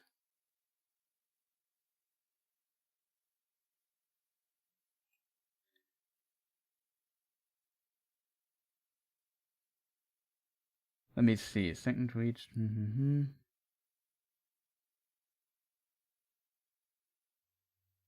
Found it. It is, yeah, that is. It is from Appendix A. There's a section called Durian's Folk. It's on page 1076 and following. But they were made from their beginning of a kind to resist most steadfastly any domination. They, though, could be slain or broken. They could not be reduced to shadows, enslaved to another will. And for the same reason, their lives were not affected by any ring, to live either longer or shorter because of it. So Tolkien here clearly states that the dwarves, by their actual nature, are not affected by those rings of power. They don't get longer life, but they also don't get shorter life, and they can't be transformed into wraiths. That's also impossible. And they are resistant to Sauron's attempts to dominate them, which I assume also angered Sauron in a way. We will talk this in this video, in the upcoming video on my channel. I don't want to take everything away I did in my research and found out here in the stream already, but look forward to it. It's very detailed, I think, and maybe might contain some information that people don't know about. This stuff is now from my we discuss in the Elrond and the Second Age video already, though, so we can talk about it again, I guess. There's one thing though also mentioned in there on the also on page 1076, Appendix A, Durian's Folk. The only power over them, the dwarves, that the rings wielded was to inflame their hearts with a greed of gold and precious things, so that if they lacked them, all other good things seemed profitless, and they were filled with wrath and desire for vengeance on all who deprived them. So that is the only effect that this ring does. In addition, there's a second one, though, I should also excuse me, mention. We also find, let me see where was this quote. There's a mention of the 7 dwarf hordes, and yeah, it's in the Silmarillion. It is said that the foundation of each of the 7 hordes of the dwarf kings of old was a golden ring. And then in Appendix A, we get further information on this. And there it is said, but it needs gold to breed gold. This is, it means the ring of for example, Thorin Oakenshield's father, Throin, or Thrain, however you want to pronounce him. The Old Norse pronunciation is Throin. And he mentions this, or Thror, the grandfather of Thorin Oakenshield, also had this ring. And it needs gold to breed gold. So you need to have something, you need to invest something, but then it helps the dwarf, it seems, to get richer, to basically fulfill their greed. And that seems to kind of work. And these are the effects of the rings of power for the dwarf. And some people interpret this now that according to the nature of the person who wears the One Ring, it might amplify some aspects of them, at least those 16 rings of power. So the dwarves are also always looking for riches, always are interested in mining and building great halls and great dwarf hoards and so on, and get into trouble with dragons. And these rings seem to enhance this ability. Men, for example, want to be kings, great warriors, want to be great sorcerers, have a lot of knowledge and so on. And one could argue that, yeah, that's also what those rings do to them. Now, we have, though, very explicit stuff that basically explains all this. On top of that, we also find another interesting aspect to the maybe even a similar aspect to that, even though it is somewhere stated that the purpose is different to the other rings that we have not mentioned. That not those, but the elven rings of power. They have also a really cool screenshot, which from the films I really like. Let me just bring this up here, and then we have this question also answered in a lot of detail, I think. Oh, 3 rings. There it is. Maybe we take this one here instead. We have the 3 elven rings of power, which were forged in secret. That is, you can't see my mouse cursor here, so I can't tell, but to the left is Narya, I would say, the ring of fire. On the top right, well, the top is the Vilya, the ring of air, and on top is Galadriel's ring, Nenya, the ring of water. And they were all forged in secret and with like another purpose in mind. I'm not too sure if I have. I think Elrond explains it in the chapter, the Council of Elrond. And I know what I have to look for to find the quote really quick. I hope. So I can read you what the purpose of those rings is.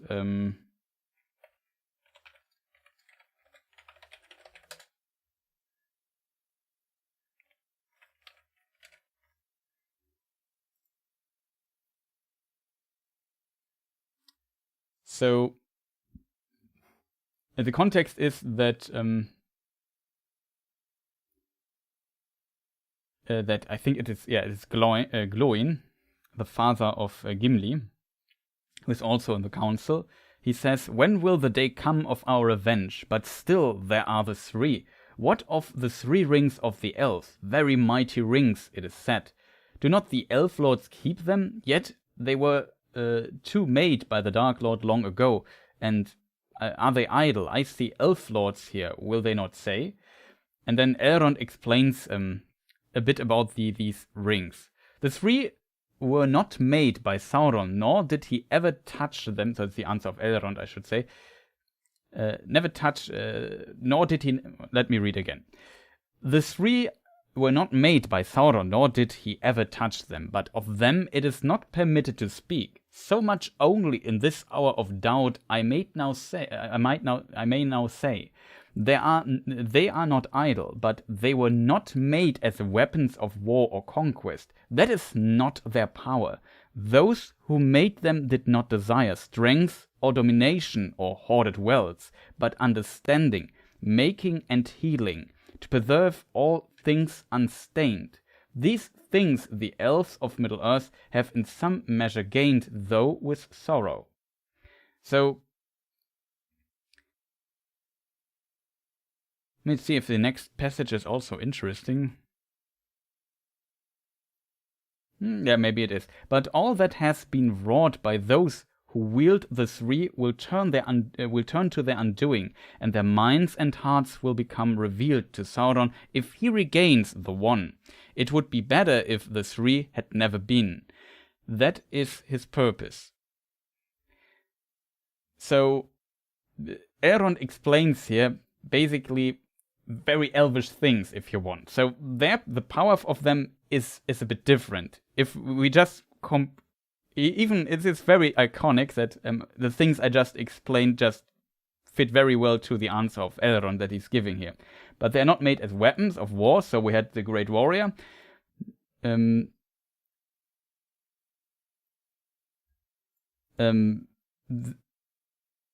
Those who made them did not desire strength, so also warrior or maybe a great king or domination, or like in the case or the greed in case of the dwarfs, the hoarded wealth. But for the elves, most important were understanding, making, healing, and preserving all things. Preserving especially is important for the elves because in Middle-earth, elves have a conflict that Middle-earth is a very broken or tainted place, tainted by the power of Morgoth in the world. The world itself is basically tainted by the evil power of the first Dark Lord Morgoth, and the term Arda Mard is often used in, for example, Morgoth's Ring by Christopher Tolkien and also Tolkien himself. And so the world is basically damaged in a way through this, and not in harmony with the original vision of it. And elves are somehow, though, are not changing. They are immortal. They live basically on forever and ever and are bound to the world. And for example, the West continent, we also talked about this for a moment ago. Let me just bring this back. The West continent, Aman, here in the West, there, this power is the weakest, if you want. So it is less marred than, for example, Middle-earth over here. Middle-earth has much more of this power. Well, because in Aman, the Valar, the High Angels live, and they could heal it a little bit. So this place is also called the Undying Land. It changes potentially very little, but also it has to do with those who live there. That's why the elves sail there at one point. However, this changing and marred nature of Middle-earth clashes basically with the body and spirit of the elves in a way. And that is why they can't stay in Middle-earth indefinitely, because they at some point, I assume it's explained as their spirits consumes their body and they become basically elf race. And that is not a state they want to be, because they need their body and their mind or their soul, their spirit to be complete as a being. That is different, for example, these high angels that are spirit beings, that they don't necessarily need a body, but elves do need a body. And as a result, they have to leave this place. So what elves do now with these rings of power that we mentioned is they have those, and they help them, as we can read here, healing and preserving all things unstained. So they basically can create a little zone for them with those rings that help them that the world where they are living does not really change that much because of the power of that one ring. And because of the power of these elven rings of power, they can basically make a little bubble. And we see this, for example, with the realm of Galadriel. We see Lothlorien is also like its own little place, and time and so on seems to be almost a bit different there, and things change there very little, and it has its own maybe laws, if that makes sense. Also, Elrond's realm, Rivendell, seems to be like a place, and both places have one of those rings. And then the other place was in Lindon, where Círdan was, and before Círdan, Gil-galad had this ring. The first or the last hiking of the Noldor elves that resided in Lindon. Let me see if I can show you Lindon on the map so people know where that is. So this here, Mislond, the Grey Havens, that is basically a very important place, or big city if you want, for big in Elven terms, or city in Elven terms, of Lindon. Lindon is this place here around the Blue Mountains there in the west. And also one ring was there for some time, and this was also a very important realm, if that makes sense. Question is that a second age map? Yeah, it is a second age map. Rivendell later is then founded, I don't know, somewhere here. And Lothlorien is here. Just for people knowing what's going on map-wise. So yeah, that is the basic power of those rings. It's different, but still it also tries to increase a very... Well, the other rings seem to amplify what the Nazgul and what men basically want to do. They want to be powerful and also be mighty kings and mighty warriors and have secret knowledge and so on and so forth. Men are very very driven folk, if you want. They have not much time in their life, so have to accomplish a lot. And as a result, the powers of their rings, let me see, do I still have the screenshot of men? No. We just switch it really quick. Sorry for these little breaks in between, but it's really difficult to make this all in the background.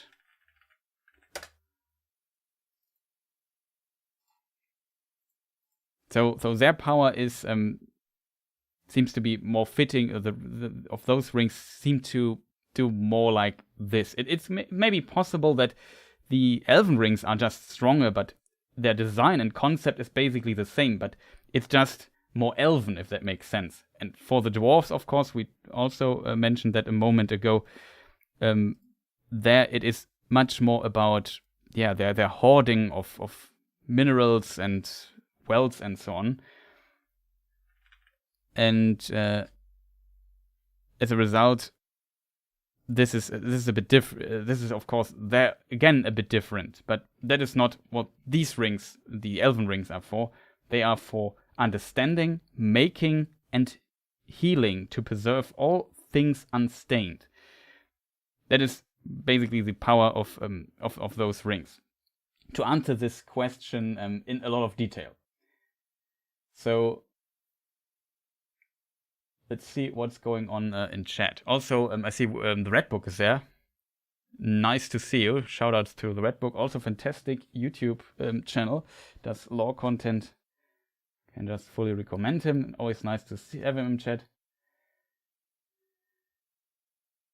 I was just so busy with all this stuff.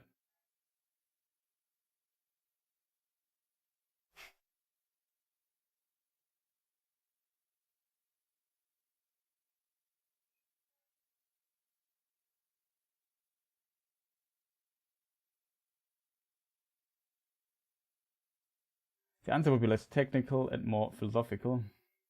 Not sure what your people currently discussing in chat. That is true. It never intended to make those rings, but the point is that the 7 rings and the 9 rings probably do the same, but the effect is different because who wears those rings. In case of the Dwarves, it amplifies their greed, but they are immune to basically all the other negative side effects, which angered Sauron a lot. And in case of men, they amplified the very common desires of potentially great men among men, if that makes sense. Let's say great people among men, though we have a very patriarchal. What's the pronunciation of patriarchisch? Whatever, you know what I mean. A very man-dominated society.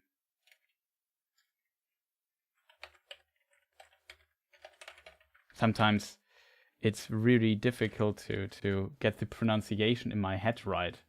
If I know the German word, I know exactly what the English word is, but I sometimes can't say it. It's kind of strange.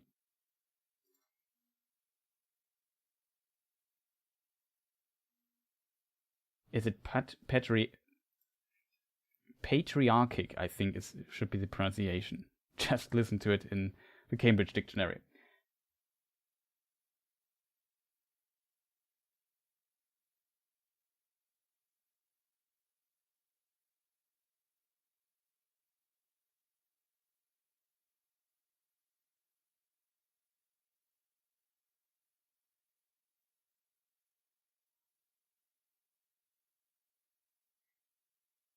So I hope this somewhat answers this original question, and this also stuff we might see in the series. So I would potentially even like it that the series tried to explore those themes then later, if that makes sense. The problem is it's all very vague, and we don't have many information about who exactly got the rings, when, where. The Dwarven, like, reconstructing when the Dwarfs got what ring and so on, really was somewhat it's really difficult to reconstruct already. There's a lot of interesting details we have. For example, about the 7 houses of the Dwarfs. That one house was in the Blue Mountains, but we never hear about them ever again. And if we do hear about the Blue Mountains, it seems like there's not much going on there after the First Age.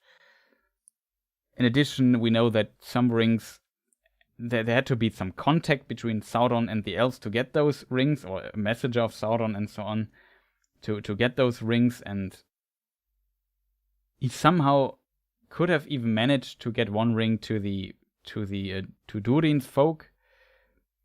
That is quite strange, because according to the Dwarves, Durian got the ring by Celebrimbor. So that the rings don't work on the Dwarves, Sauron could have already figured out. So I think this version is actually not true. I think Sauron must have given the one of the rings of power to the Dwarves. Else he would never tried this plan, because he was quite disappointed that he could not corrupt the Dwarves a lot, or not bring them under his will, because they were so resilient. But he should have known that this is the case if Celebrimbor gifted one of the rings already to Durian. Let me see, the Durian the Third. We might have like an awesome screenshot of Durian the First. So by Kimberly80. Always love showing Kimberly80 artwork. Let me just see where she is, so I can give credit to her on screen too. There it is. Durian the Deathless, or Durian the First. Always, and the king in Moria who lived. Let me see if we can also bring this on screen. So Khazad Dûm or Moria is around about here. Probably have not hit it 100%, but I said it's not that easy here in this production setup. And the king who lived there at the same time as Celebrimbor was Durian the Third. This is Durian the First though, but you get the point.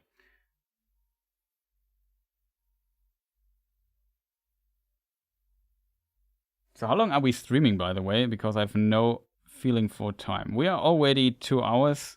That's quite a lot. So maybe we could... I'm not sure. Did I forget anything to mention or discuss when it comes to the title, the show? Is there anything important about those rings of power? We discussed how they...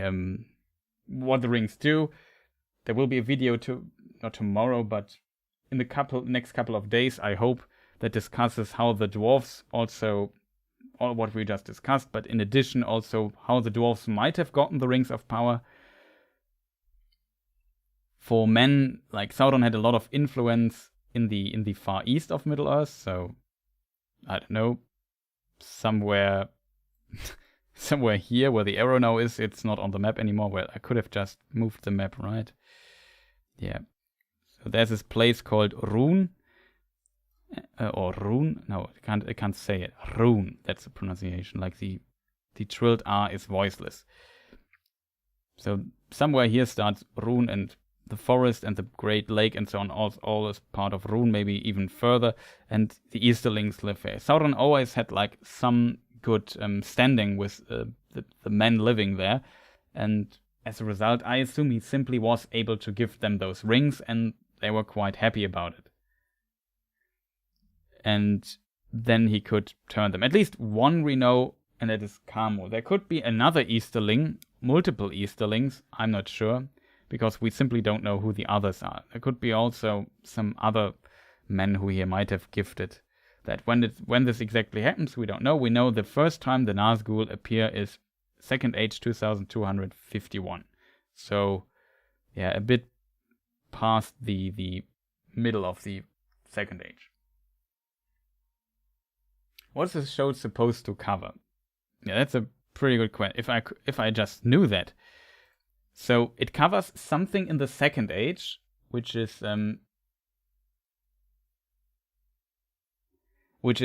pretty a very long age in of itself, and there's a lot of blank pages, though it's not as detailed as the Third Age or the First Age. Though there are also a lot of blank pages in the First Age, don't get me wrong, but the last 500 or 600 or maybe a bit more, last 1000 years of the First Age are probably very, very well, or there's a lot of stuff going on, let's put it that way. And yeah, in the Second Age, they have some major events, but what happens in between and so on, difficult to say. What the show exactly covers, I don't know.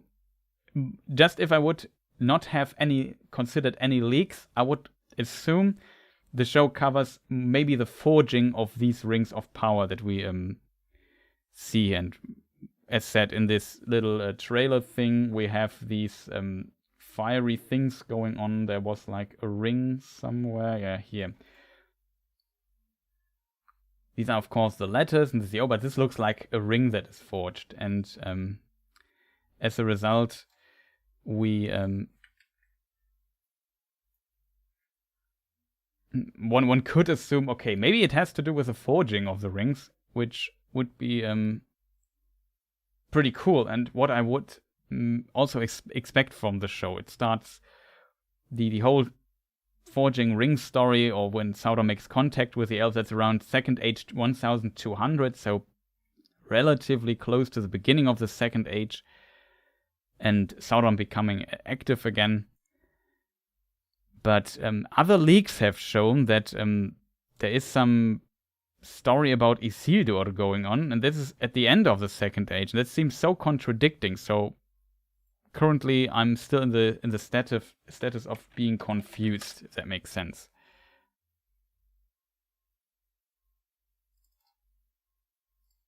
Let me just switch to Isildur really quick. And yeah, he has now the One Ring that is also maybe considered one of the Rings of Power. I'm not 100% sure about this, though. I think it is considered a Ring of Power too. Though it's usually referred to as Master Ring or so. But it's, of course, vastly different from all the other Rings of Power in that regard. But it also expands the lifespan and lets you become invisible and see the unseen and so on. So there are some similarities, and I would argue, yeah, probably in its nature, it's also a Ring of Power. I think we talked about about this on Discord for some time ago.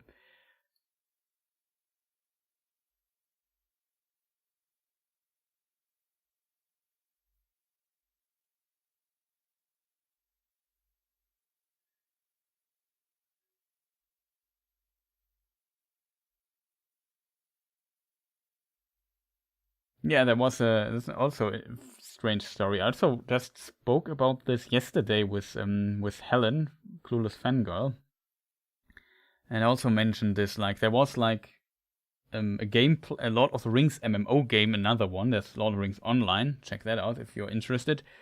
Planned, and somehow Tencent was involved in this too, but it got cancelled. Kind of surprising considering that this big show is coming up, and Amazon is also a little bit into making video games, so it would be strange to not see more of this.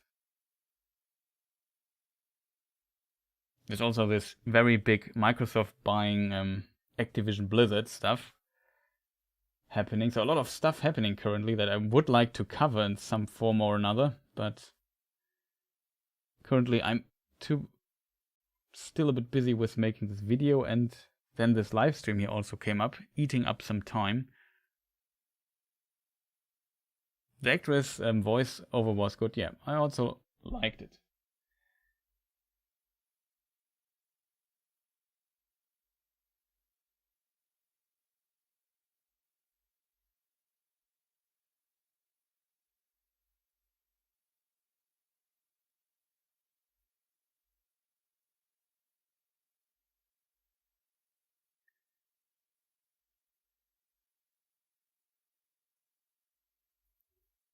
I'm not sure how the contract with what they can use. So Jensen Baker asks, people keep saying the show doesn't have permission to use the Silmarillion.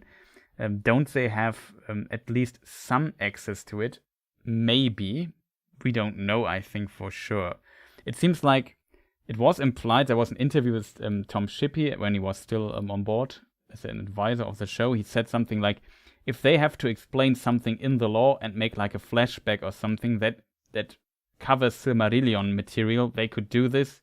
But then there was also another story that says they renegotiated access to more material and so on. But I have no idea what it is. We probably have to wait and see. And maybe we get like more information later on this.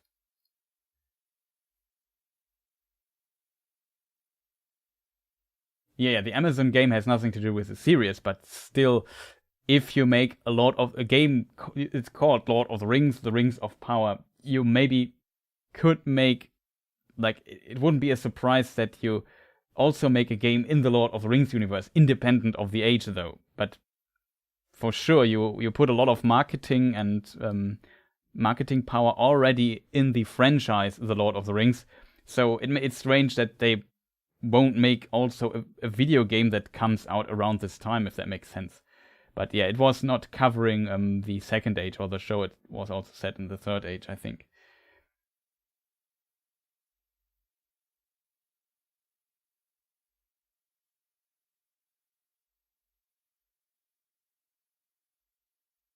Yeah, they also made New World. It's probably an interesting comparison.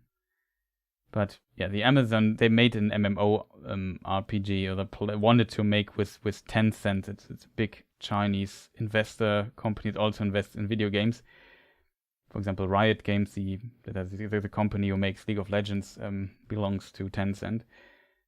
So they're quite big. And yeah, together, Amazon and Tencent wanted to make a Lord of the Rings MMO RPG, but it got cancelled.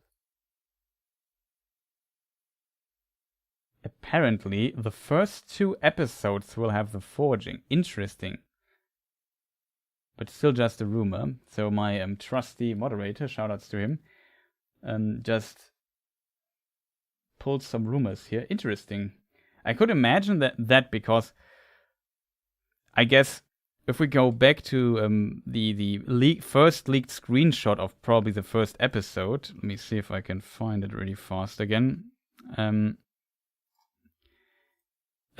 We have the first age, and people also said, yeah, this has to do with there's a flashback and explains the early stuff, and then maybe in one of the first 2 episodes they go through some more lore and also explain how those rings are forged, and then we jump to the actual story, which is about Isildur in the late second age. But this would be so strange because they could just cover Numenor from very early on. There are some interesting stories there too. So, I don't know. I find, from the rumors I heard so far, piecing them together is seems very strange to me, if that makes any sense.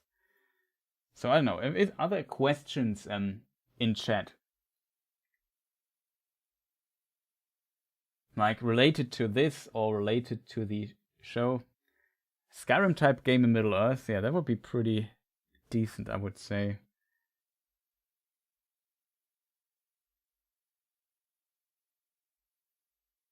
Smoky Mirror says a very interesting interesting thing.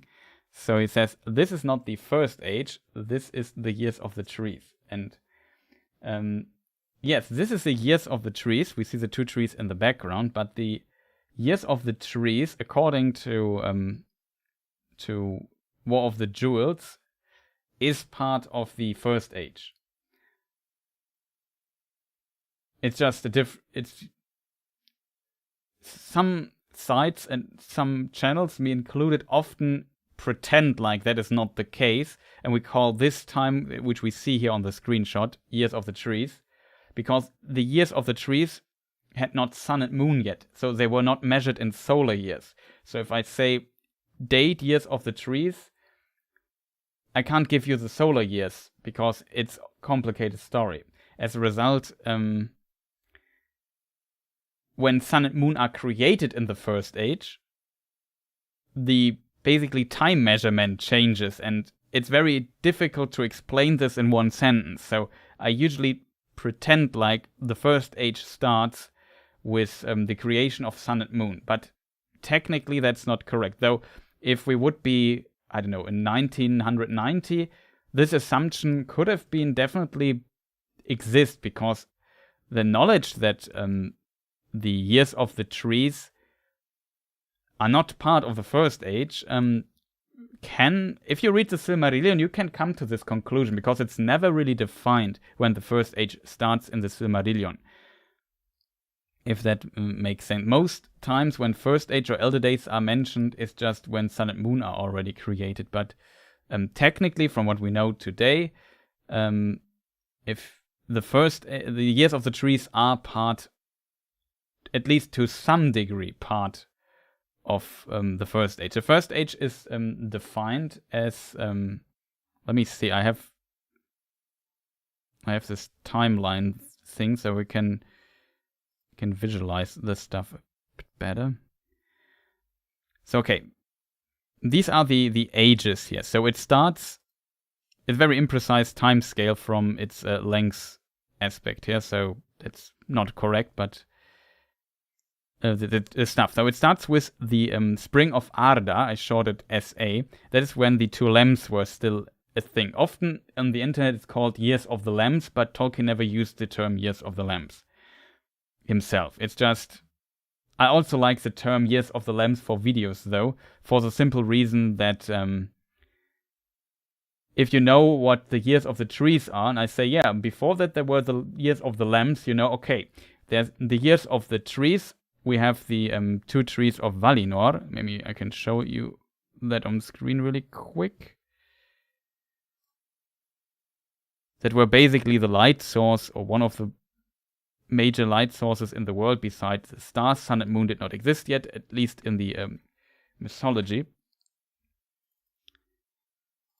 Okay, found it. Just, yeah, that is. So these are the 2 trees. Light source in the world, else it's dark, we just see stars. There's some contradicting sources on this, and Tolkien wanted to change this, and complicated topic. And yeah, then it makes sense if I say there are the years of the lamps. So in case lamps, the glowing object, not the thing on not the sheep. The years of the lamp basically explain itself, that this is a time where 2 lamps existed that were the light source of the world. So when the Spring of Arda, as it's actually called in the Silmarillion, for example, ends, we have the mentioned years of the trees that start. And this section here, from here to here, is most likely not part of the first age. However, in early versions, Tolkien thought about starting the First Age with the creation of the trees. And this could be also maybe extracted out of the Silmarillion, if you interpret a little bit, because it's never, as said, explicitly mentioned. But you could also see that First Age starts here. However, in later in like some texts published in the Dwarfs, Jewls, I think History of Middle-earth book number 11, I think it is, yeah. I think it's also mentioned in Morgoth's Ring, but for sure in War of the Jewls. And that's we also have this version where the First Age starts with the years with the creation of the two trees.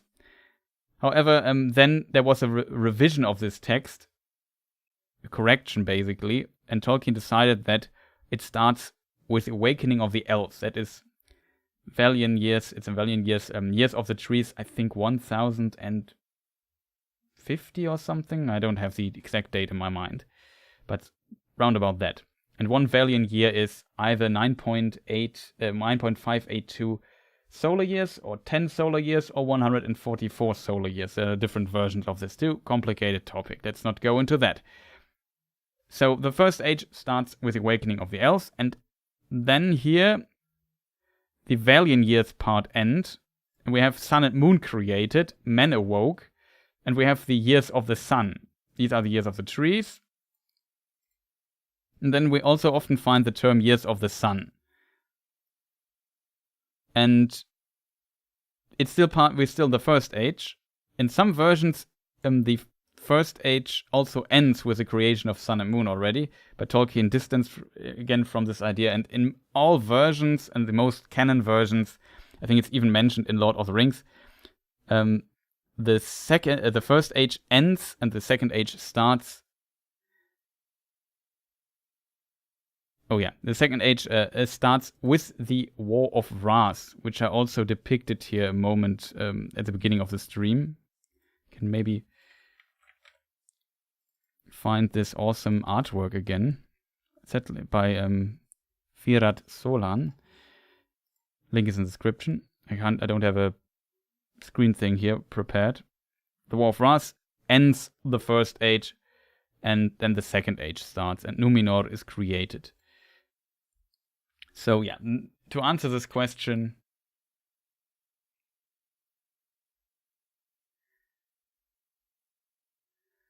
yeah, this is how the First Age is defined I would say almost officially. So awakening of the elves from here to end of the War of the Wrath, destruction of Beleriand here. That is the whole First Age. And as a result, since we most likely see an elf here, I mean, you could be still right. No, you can't be right because we see the city here. We see this is most likely Tirion, and the elf we see it's most likely an elf that we see. Also has a sword. So it's very late in the years of the trees, but we see the trees here in the background still. And this screenshot must be then from the First Age as a result. But you are right, it's from the years of the trees. Just to explain this in all detail.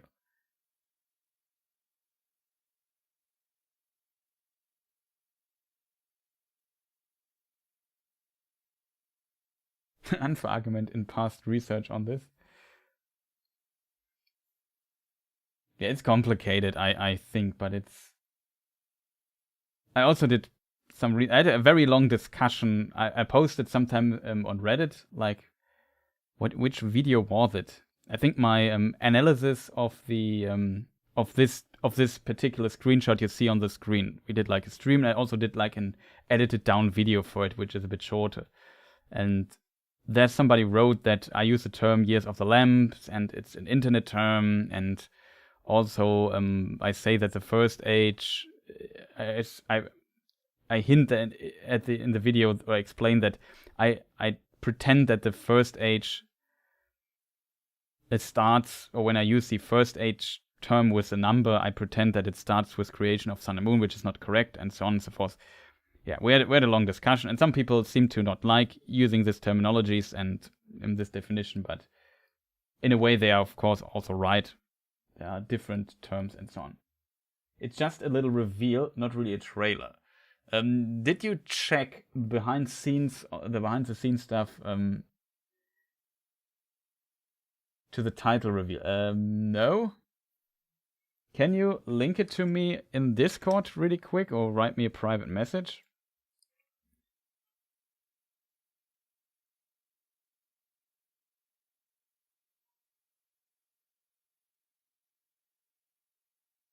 So I don't have to do much searching around, and I know exactly what you mean. That works.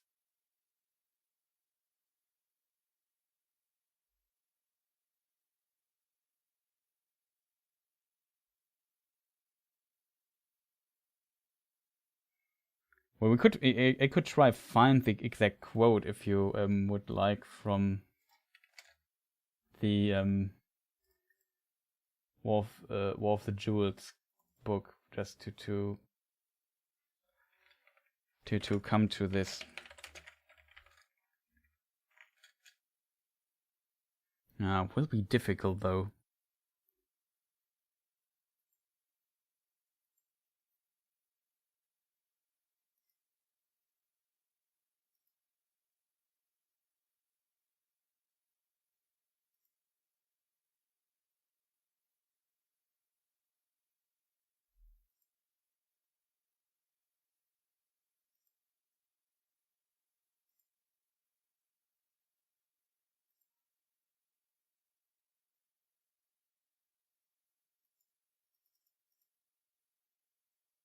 Will be probably too difficult to find it.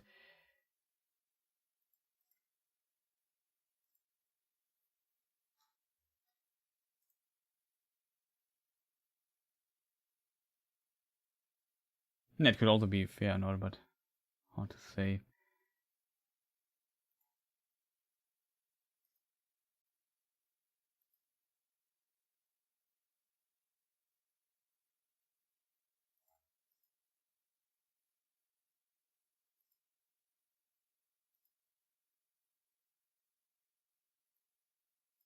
Let me see.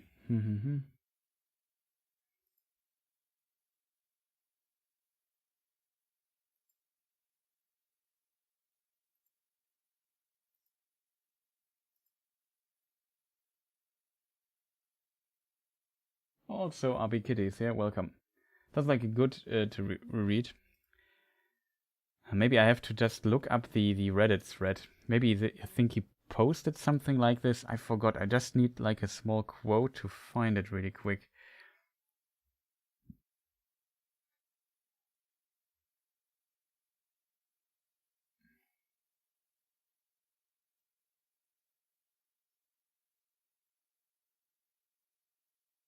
It's always difficult to find those quotes, especially this. I don't remember the exact phrasing of this.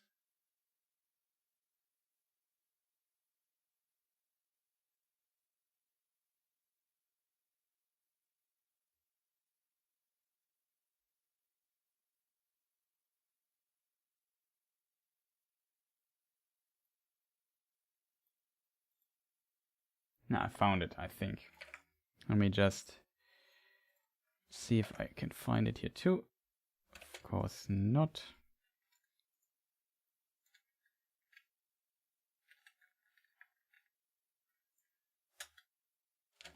Okay, then I was wrong. It was not in War of the Jewls. It was in Morgoth's ring. That's of course I can search long for the quote and not find it.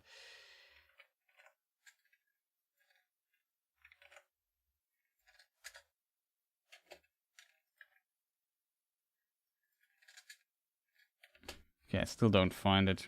That is unfortunate.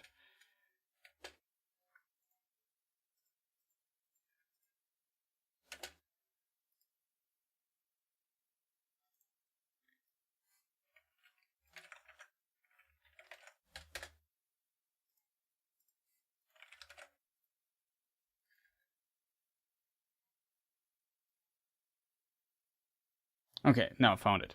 Those were the days of bliss. In those days, in the year 1050 of the Valar, the elves awoke in Cuivienen, and the first age of the children of Ilúvatar began. So this is basically the official confirmation that the first age begins there. So hope that clears things up to some degree.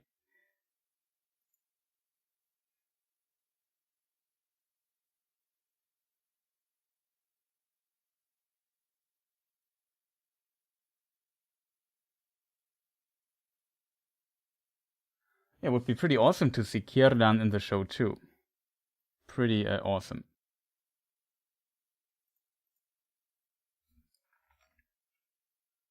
Let me see.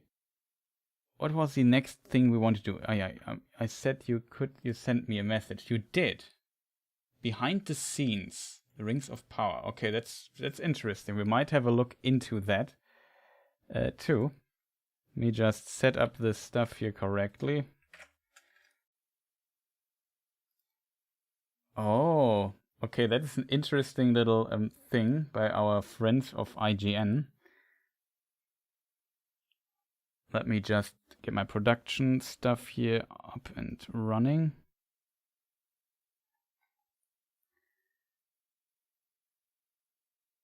Always like your videos. Okay, transition, make it bigger. It's by IGN, as said. I have to keep out the sound because I don't know what's exactly happening. But this is, they actually used real metal stuff to film this. I did not expect that, but that is a really interesting detail. So it was not CGI, it was actually real. Pretty awesome, to be honest.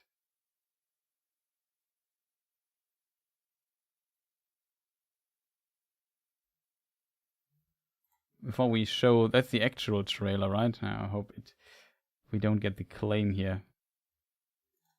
But yeah, pretty impressive.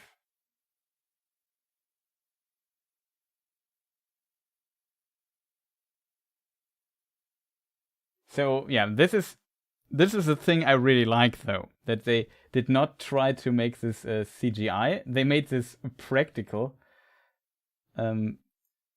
Pretty damn impressive. That they did this like with real stuff. I would not have expected these little sparks here appearing, that they would not be that they would be real. Like it looks a bit surreal, to be honest, but pretty impressive that they went with this here.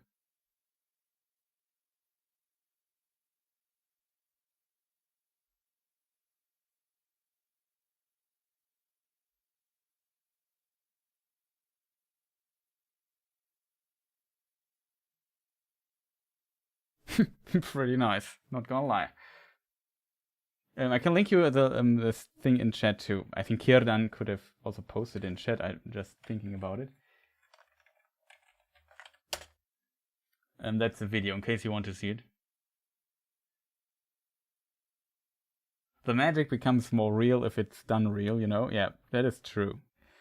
Yeah, that is pretty decent news already, I think, in of itself, because it simply shows us that it shows us that they also try to do things practical, which is pretty awesome in my opinion. I feel like Lord of the Rings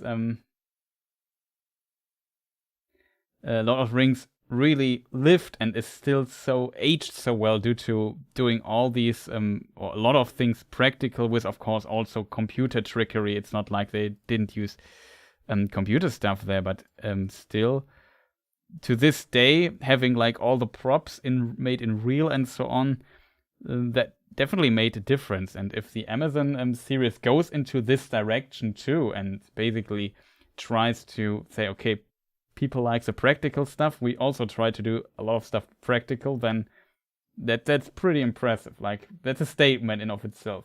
So thanks for sharing.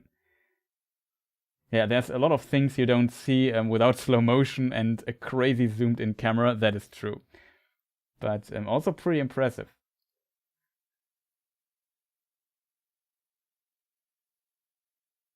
Somebody, Raphael, also posted, maybe I think you posted this in the past again, so I assume you want me to read it. As for the 9 rings, it seems to me that Sauron didn't just choose 9 extraordinary men for strength, intelligence, and the like.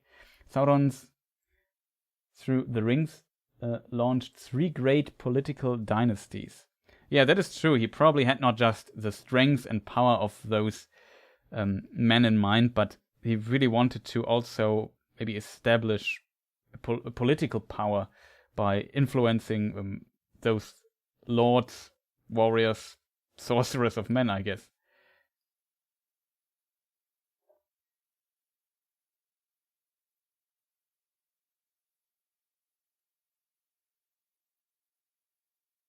Yeah, the wood looks too.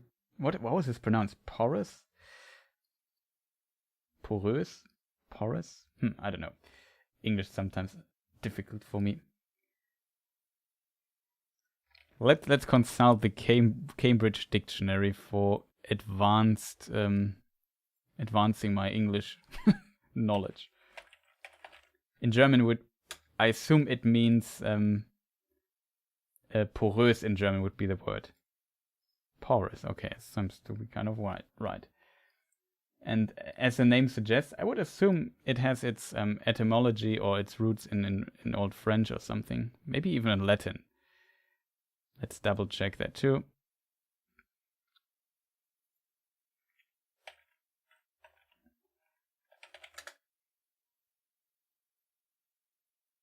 Old French, also Latin. Yeah, okay. Got it.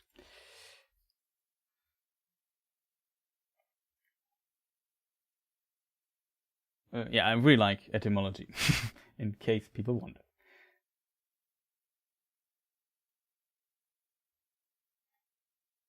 What's the purpose? They should have used Black Walnut. Maybe I think they wanted to look wanted it to look a bit surreal, if that makes sense. And maybe this also had an effect on the forming of sparks and so on. Also, this video always runs at not normal speed, just in case people wonder. Made it extra slow for the details, but yeah. I mean, this A here looked pretty. This looks pretty real, to be honest.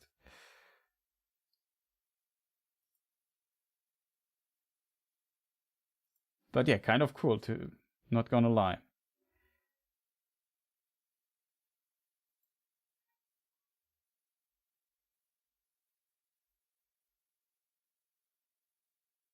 I think the glitter is still on. Potentially possible.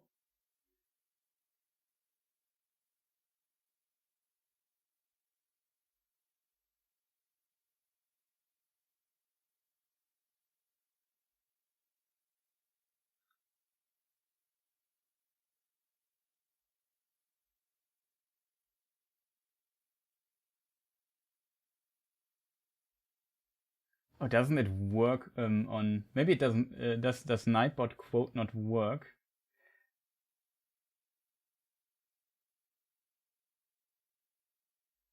No, it is quote 7. It just is also. It's a very long quote. Yeah, it seems to work. The one quote. I'm not sure what the right quote is though. I'm happy that Nightbot works here at all, but Nightbot always has like a very big delay here. Like it really in Twitch it instantly happens. On YouTube it always takes some time. It's like it really needs a moment to for Nightbot to come out with stuff. I don't know why. So we also were at answering questions, right? So we should return to answering questions. Let me just.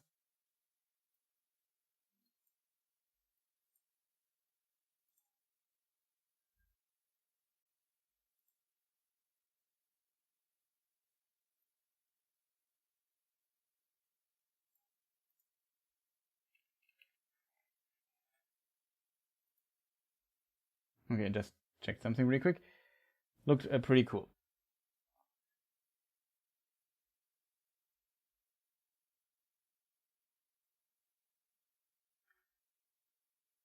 So yeah, if people want, we can still answer a few questions. Then I call it a day because video's getting too long already. It's really late for me already too, and so on. I'll consult the dictionary. That must be like, I don't know, maybe quote 2.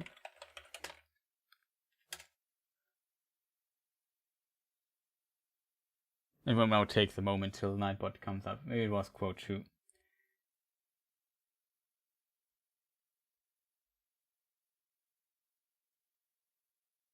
No, that's where I still disagree.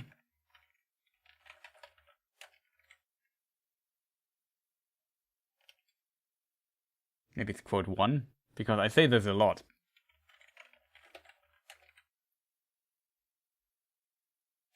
Oh, that was from the Cyberpunk play session, I remember that. He said 5 hours earlier.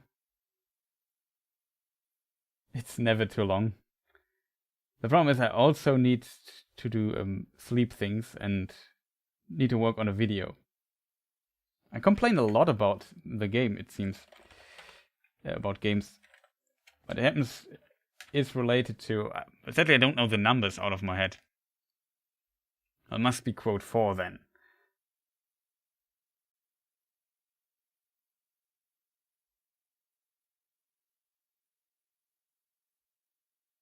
I'm curious myself. Hope it's not on cooldown. Ah, there it is. It's code 4.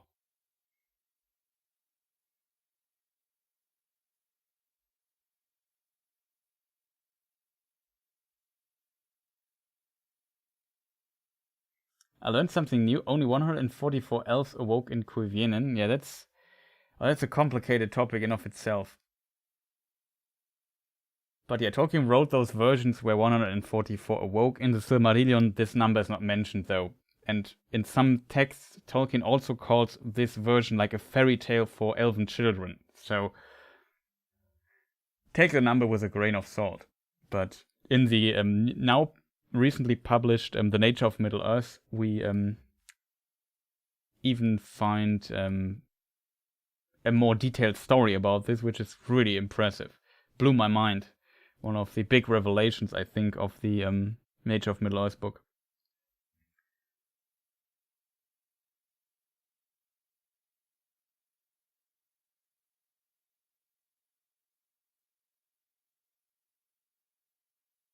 Yeah, that would be pretty cool, like behind the scenes for all the serious stuff.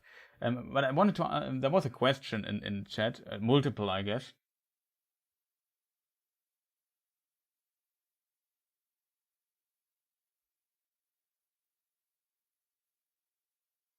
There was a question if Sauron. Maybe I can put it on screen. Let's get to decent production levels again.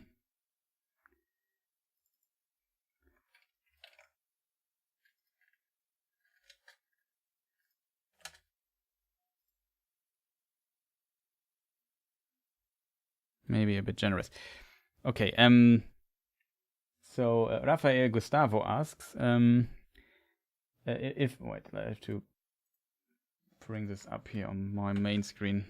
Easier to read. If Sauron had the 3 elven rings, would their powers have a much greater range? Perhaps the pocket of Rivendell and Lorien would extend to the entire Middle-earth.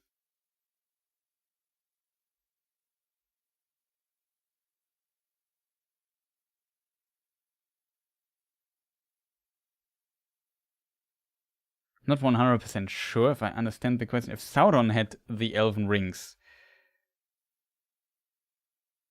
would their power have greater range? I don't know if they would have greater range. He probably would have used the rings to maybe get other more powerful servants. That's my assumption there. I think the range or what the size of the realms that for these of the wearers of those rings, like Galadriel or Elrond,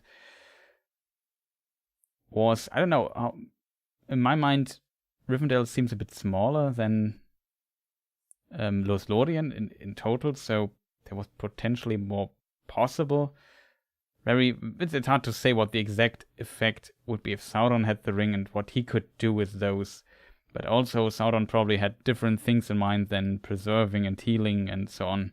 But yeah, really hard to say, to be honest. What was happened? I definitely know that if Sauron had those three rings, these realms like Rivendell and Lothlorien would not exist. I think their sheer existence is heavily tied to the Rings of Power, or not completely, but at least a bit. And Sauron would be much more powerful and dangerous as a result. Pro streamers don't sleep. Well, good that I'm just a YouTuber, and I like sleeping a lot. I also saw another question in chat, but where was that? You covered earlier, at the end of the Second Age, Isildur cut the ring from Sauron's finger. Doesn't that diminish Sauron's power in combination with the ring? The cutting of the ring of Sauron's finger, I don't have the finger anymore in my picture things here, but I could try to bring it up again. No, I don't have it. Already changed the picture, but let me try.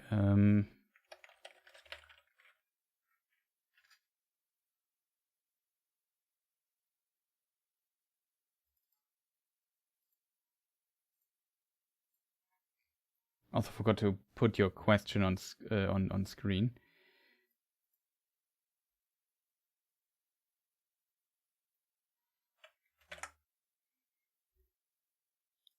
Let me just to the production stuff real quick before I answer further.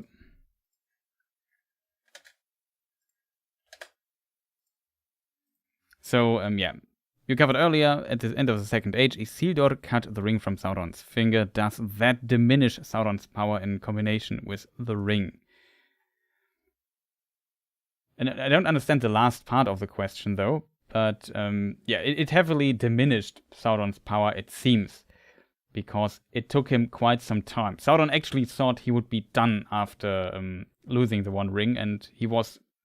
I think we can read about it in the Unfinished Tales somewhere, that, or maybe in the letters, that Sauron potentially even was surprised that he was still not diminished to nothingness, and that he still could do stuff. But he expected that the One Ring was destroyed, and that was not the case, though. But as long as it is, Sauron, of course, also still is there and has some kind of power. It's just different or spread out. In a way, it brought doom over Isildur in the end and over many others. But if he would have gotten the One Ring back, I think his power would have been restored, though maybe even greater, because Sauron managed to survive and recovered his strength again over time, and as a result, got far more powerful again. And or would have gotten far more powerful if he got the One Ring back in addition to. Of course, we can also read that Sauron gathered the remaining rings of power, like the 9 rings, and he also had the 3. So he had the 3 Dwarven rings. That 4 of the 7 Dwarven rings were destroyed, 3 remained. Most likely consumed by Dragonfire, I think we can read. Not sure if I find the quote for that.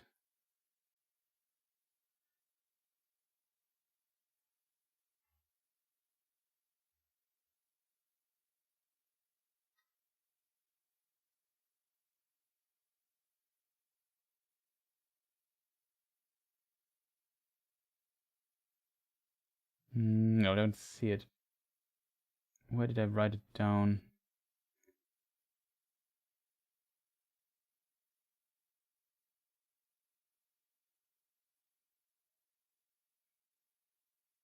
Now the Kamul quote.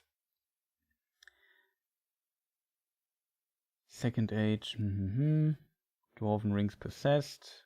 Slain or broken.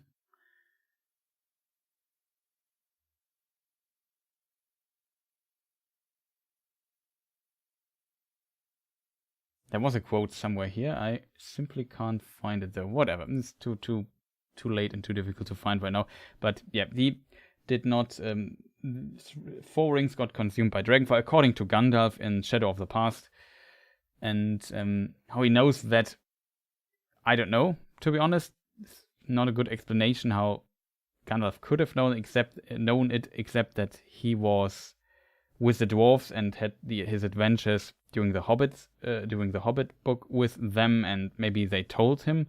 But the question is, how did they know? Because as read at the beginning, when we talked about the 7 rings of power, the dwarves are very secretive about these rings and so on. So as a result, it worked out. And it could have worked out that he knows about it, but there's also some arguments potentially against it.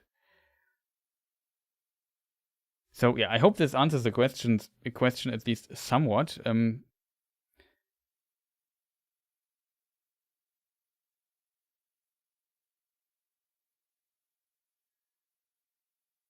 I mean, okay, maybe I now understand what you mean with doesn't that diminish Sauron's power in combination with the ring? At the beginning, probably yes, but he managed to gather enough power again to come back to reach a certain amount of power that he would be able to conquer Middle-earth again. And now, in addition with it, he could probably have recovered some of this power that he lost due to giving up his body at the end of the Second Age in the War of the Last Alliance. But yeah, not that easy to say.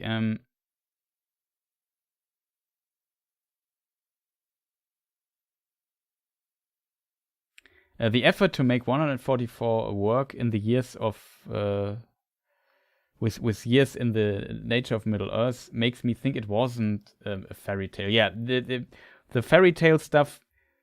There was a text published already with mention of the 3 fathers of the elves, and this goes further in the Nature of Middle-earth book. And there's so much detail and even considerations by Tolkien, which generation lived when and so on in Nature of Middle-earth, that it seems to be more like a fairy tale. But we still have to keep in mind it's still a source that's very much outside.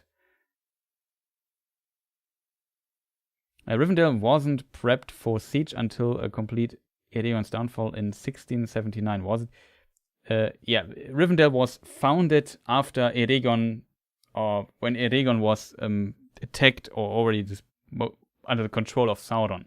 Then Elrond came there and attacked. Then Elrond came there and attacked Sauron in Eregion and tried to help Eregion, but he was pushed back and he had to retreat. And because the dwarves attacked the rear of Sauron, he managed to find a way to escape in the end. And then he went back to the Misty Mountains and founded Rivendell there. And then he was also besieged there by a part of Sauron's force. But Sauron had to split some forces to contain Elrond there in Rivendell. It weakened Sauron also a bit. At Philosopher's Games, the show is confirmed to be in the Second Age. Check out the Lord of the Rings on Prime Twitter account. Yeah, the show is for a long time confirmed to be playing in the Second Age.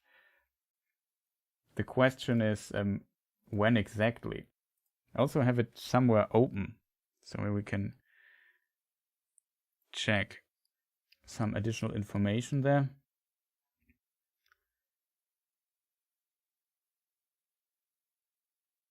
Multiple languages. There's some descriptive things going on.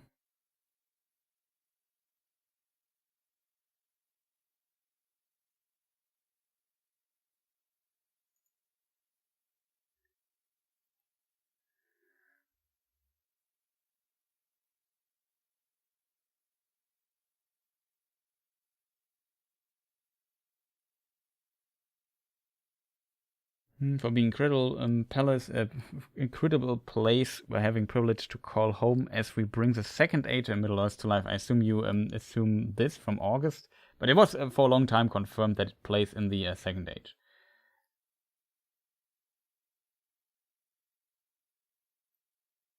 Something like this. question. There's another one. Let's ask this. The Amazing Bad Boy asks, let me just promise I have to format. Maybe there's a way to circumvent formatting, I'm not sure. But, I forgot to copy a letter. Are there any variations on the story of the awakening of men and the very short period of time given to them to develop their culture and migrate across almost the width of Middle-earth? So there are some variations there. There's even the attempt of Tolkien to move the awakening of men back further into the past by several thousand years. So yeah, there's definitely some variation, but Tolkien never really completed, so it's hard to make really definitive answers to this. But he basically, what he thought about is making orcs, or make men the origin of orcs, and orcs first appear very early in the lifetime of the elves already. So you could make men be still the second born, or the aftercomers, Atani, and have them born simply a little bit after the elves awoke, and that it still would have worked. And Tolkien thought about this, for example, and it also would make more sense that men had more time to develop their culture, and now they awake when Sun and Moon are created, and when they are in Middle-earth already, it's just 300 years later, and they have already a language and some kind of culture and so on and so forth. That seems to be, as you say, a very, very short time period to develop so far. Though they had, of course, help. They, for example, met some of the Avari, that are the elves that did not go on the Great Journey, the refusers, and basically stayed in Cuivienen and so on. And they sometimes also called Dark Elves, though the term Dark Elf is complicated term in Tolkien's world and so on. And then they met Finrod and went into service of some of the elves, and as a result also had further possibilities to develop and catch up, I guess, a little bit. And of course they could have also been born with much more knowledge than, I don't know if you would imagine how very early men, hundreds of thousands of years ago, probably were. They could be already awake on Earth, much, much more developed, and as a culture, if this was in the vision of Eru. So you can make it work, I guess, both ways. But yeah, Tolkien definitely tried to expand on this, give them more time to develop, and have maybe more time for the migration process and so on and so forth. There's if people are interested, I think it's also in Morgoth's Ring, yeah, pretty sure, there's a dialogue between Andres, that's a wise woman of the Edain, and Finrod, the brother of Galadriel, and she explains a bit some of the concerns, and then there's also the so-called Tale of Adanel, and in all those texts you get a little picture. I think some of the texts also exist in some different versions, and we get a picture what potentially was the downfall of men at the beginning, how Morgoth influenced them, and so on and so forth. Very interesting topic. I might cover it at some point on this channel too, but like I said, it's a very deep topic, lore-wise. Hope that answers the question somewhat. How long did it take for the One Ring to shrink, I wonder? I'm not 100% sure. I think it could have happened quite fast. Maybe Kierdan, do you know the quote for that?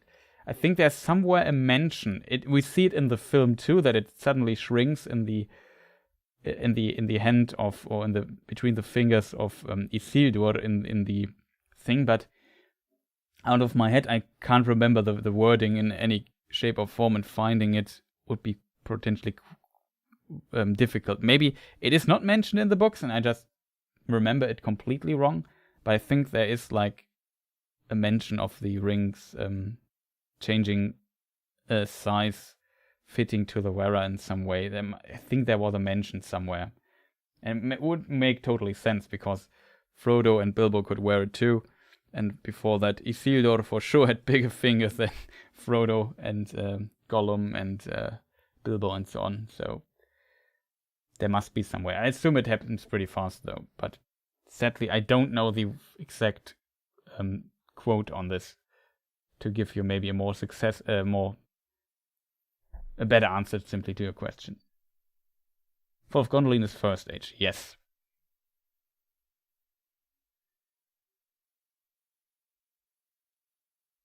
Yet Sauron could never again take a fair form again, no matter the ring. Yeah, that is true. After the destruction of Numenor and his body was destroyed there, he could not take a fair form again, at least for the eyes of men and so on. Poor Nazgul, they lost everything in the end. Yeah, they lost really. It's a tragic story for them. They thought they made a good deal, got this powerful ring, and then they basically became slaves to the will of Sauron, maybe without even noticing it or without the power to change it. It was unavoidable, whatever the word is. Hi there. Welcome, Triv. Nice to see you. Are we talking about the Third Age rings? Talk more. We talked a lot about those rings already. They are made in the Second Age though, so... But I guess we mostly know stuff from them from... No, not mostly, but a lot of stuff that we know about the rings are from the Third Age.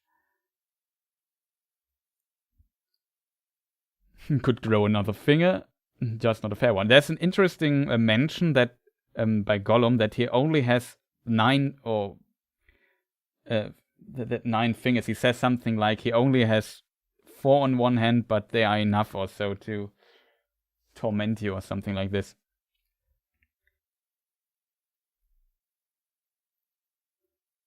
So it seems strange that Sauron was never able to regrow his finger.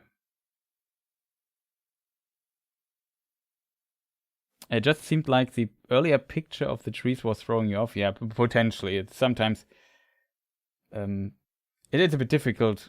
I have like this... I use OBS Studio and I have to move around pictures in the background and scenes and maybe load in other pictures. Sometimes it distracts me a little bit. Sorry for that. Sometimes I also get like a message in the background and wonder, hey, what's going on? So you have to excuse sometimes that I don't complete a sentence or just stop talking for a moment for random reasons. But I think I also talked quite a lot. We are now at 3 hours, probably a good point to end the stream soon. I'm also very hungry. And I don't know. Now we have me wondering, how would they have defeated Sauron without removing the ring? That's a good question. I think in the book, it's the term thrown down or overthrown or something was mentioned. In German, it's überwältigen, which means to subdue or something. So he was already defeated, and then on top of that, he cut off the one ring from his finger. So hard to say what would have happened. It seems like that very powerful beings are actually able to kill the body, at least, of Sauron.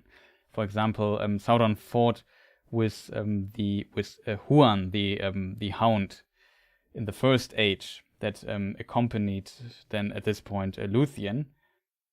And let me see if I have a cool picture of this. No, that's not this fight, but whatever. I have at least a cool picture of Luthien, though.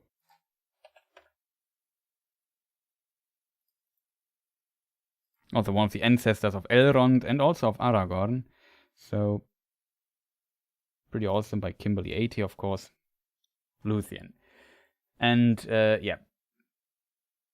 he also, it seems like she could have killed him or destroyed his body, or Huan could have, the Hound could have destroyed the body of Sauron there, and they let him escape for control over the tower, and then they freed Beren and so on. Can read this stuff in the Silmarillion.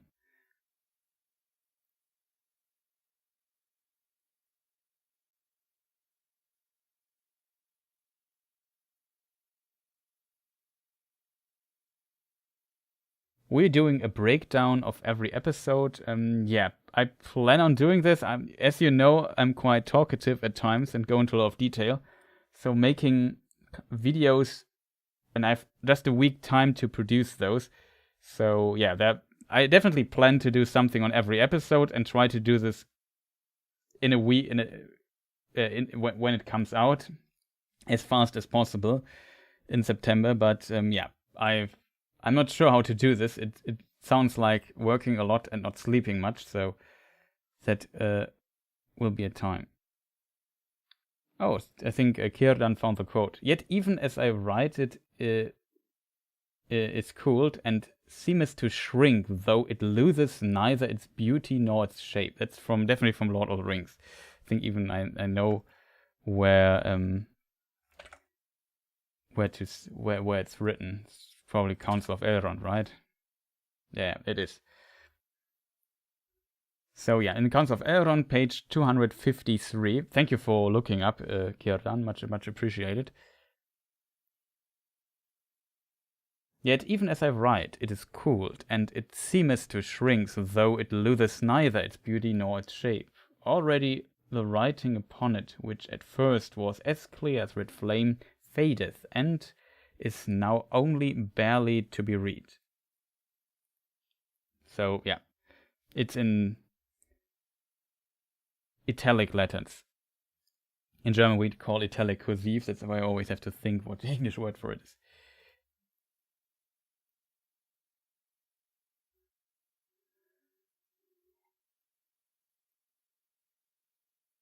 Yeah, I will definitely do episode breakdowns, and we yeah. If you have seen maybe you have seen on my channel the video about the Galadriel League. That's maybe a good thing how I imagine I would like to cover this series. We look at what we see, and then we compare to it what is in the books. How does it contradict it? Is it what was the intention behind it? Is it, or maybe it is in the books and there's some good hints for it or some good reasons. We try to uncover this as good as I can and as fast as I can. Maybe we make like shorter versions at the beginning so I can make them in a week, and then maybe after the series has aired completely, we maybe go through it in a lot of detail again, like in a separate series or something like this. That is basically my plan. I'm not a person who really... I mean, there's some stuff I can rant over too, quite a bit too, but I think in this case, I'm like, the films are already so different, like the Hobbit films especially, and also Lord of the Rings itself, it's very different from the books, and if it's done well, I don't mind that they change things as long as the changes make sense to some degree, and you can also understand some problems they might have had.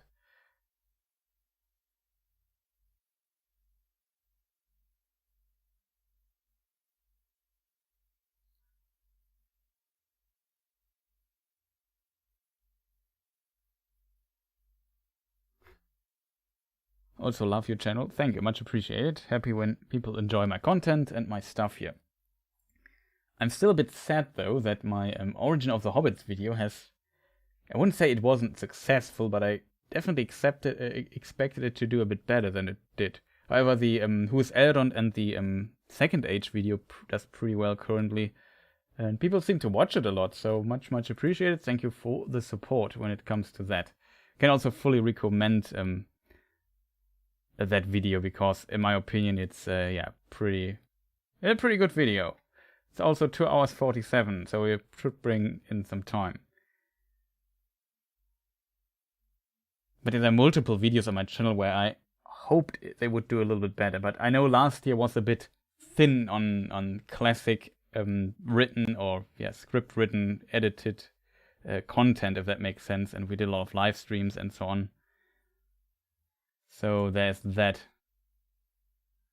But we'll change this year. This year I plan to do a lot of content, and we still have to do Elrond in the Third Age. That's also something I'm working on.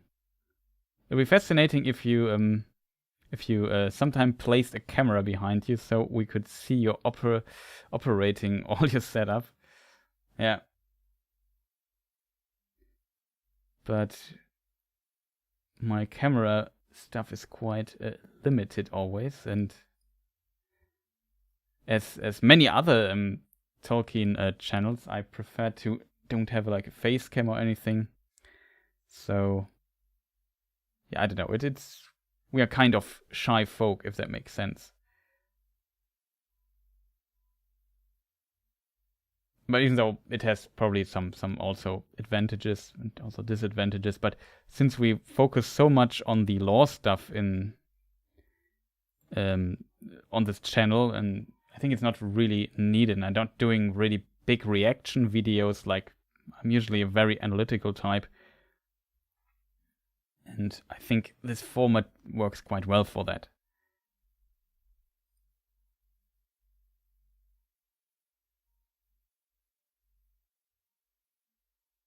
I don't understand what you are talking about here at all. I'm just yelling. No problem.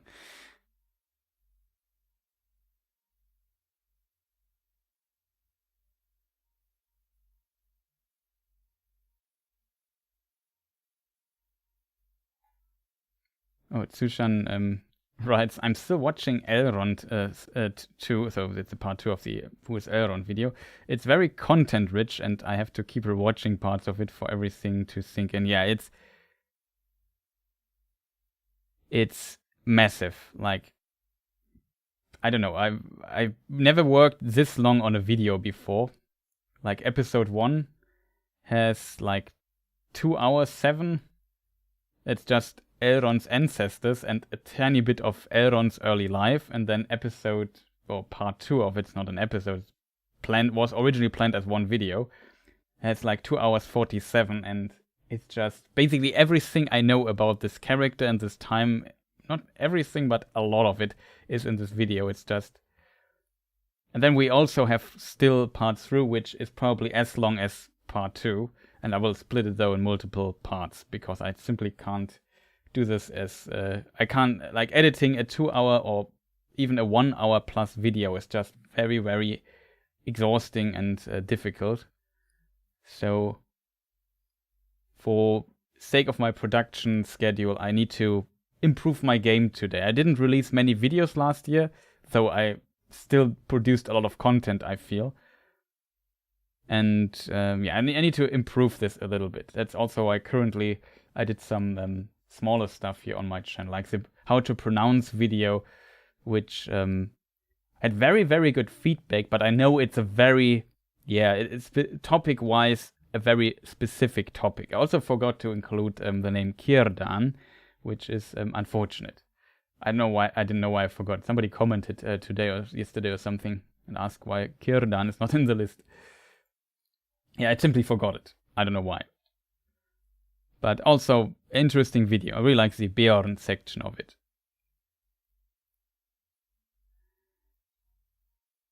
But I can see that people watching a video for 2 hours 47 is also like an investment, if that makes sense. Is a pig in Sauron's fair form? No. Fair form of Sauron, I have a picture though, by the same artist. Let me see if I can get it really quick. So this is just an imagination of the of Kimberly 80. But this is his fair form. The woman that we just saw was Luthien. That is one of the ancestors of Elrond and also Aragorn and so on.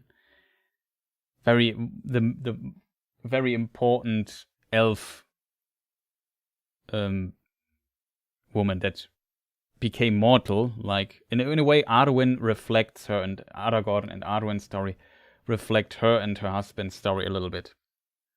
And her son was Dior, and he was, as a result, because her husband was not an elf, but of men, was half-elven in a way, though the term half-elven didn't exist at this time. See Elrond Part 1 for this discussion.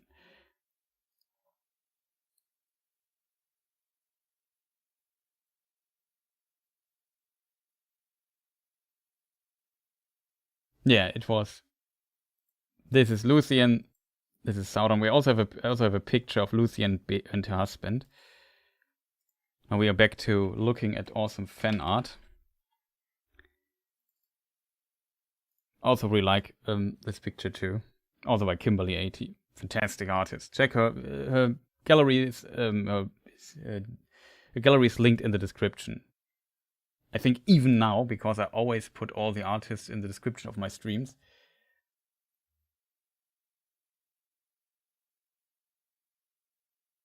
And I also think somebody asks something. Also, have to go to work. Oh, so thank you for staying so long, Vivi. Sleep well.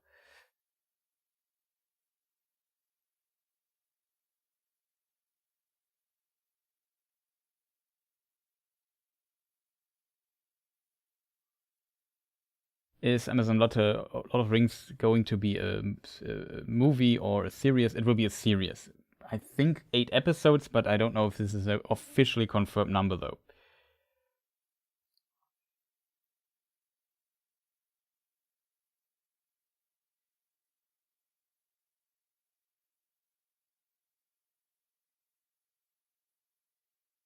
If you get 1,000 people in chat, it won't be so chill anymore. Yeah, probably.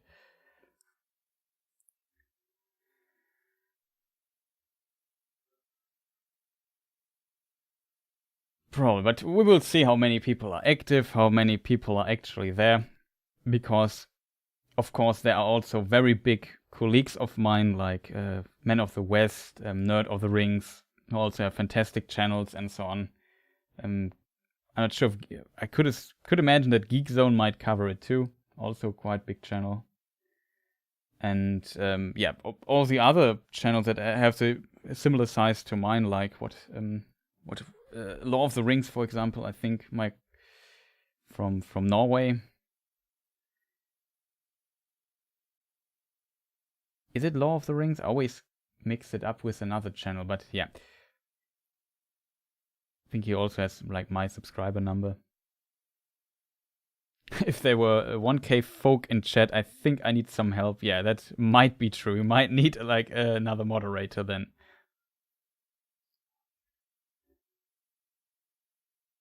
I like the Luthien one very much. Yeah, me too. I think they're really fantastic artworks.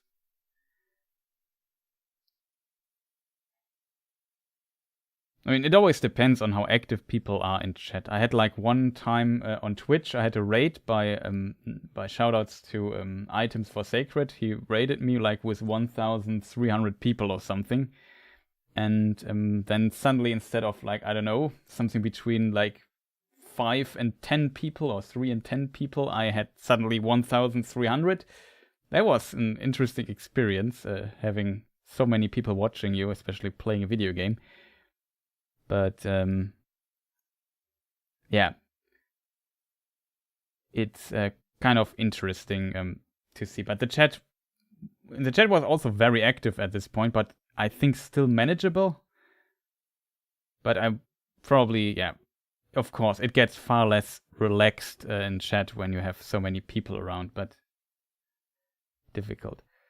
Were the Blue Wizards mentioned in any of the books? If not, why were they mentioned in the Hobbit movie? And if so, do you know who they were? Yeah, so I discuss them slightly in the... I have a video about the Istari, the Wizards, on my channel where we talk about. But this is basically old information. I maybe need to remake a video about...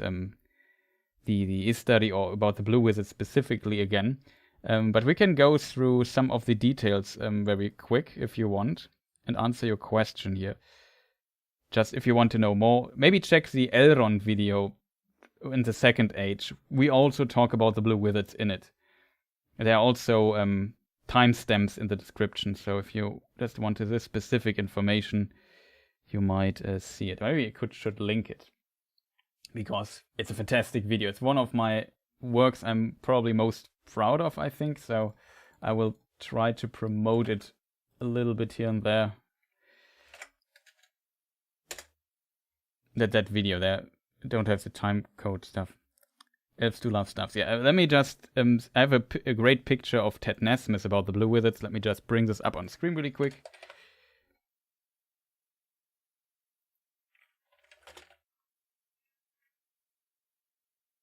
There it is.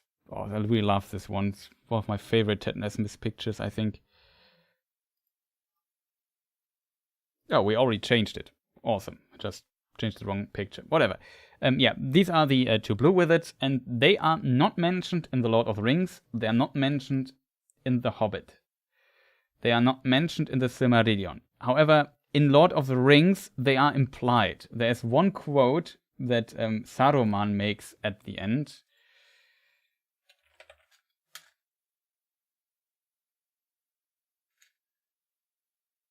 Let me just see, where could it be? Is it written with a number? I can read you the quote in a moment.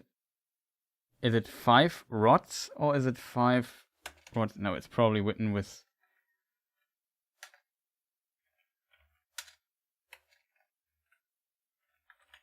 I don't find it. There is a mention basically at when Saruman is on the tower and Gandalf the White confronts him, destroys his staff. He basically says something about that there are, and if you had the 5 rods of the wizard, if there's the rods of the 5 wizards, something like this. I really would love to find the quote though.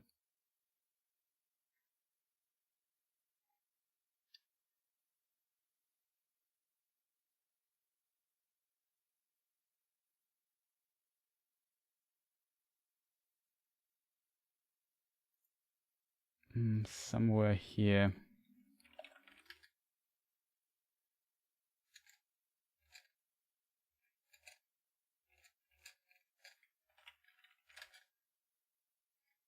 I found it.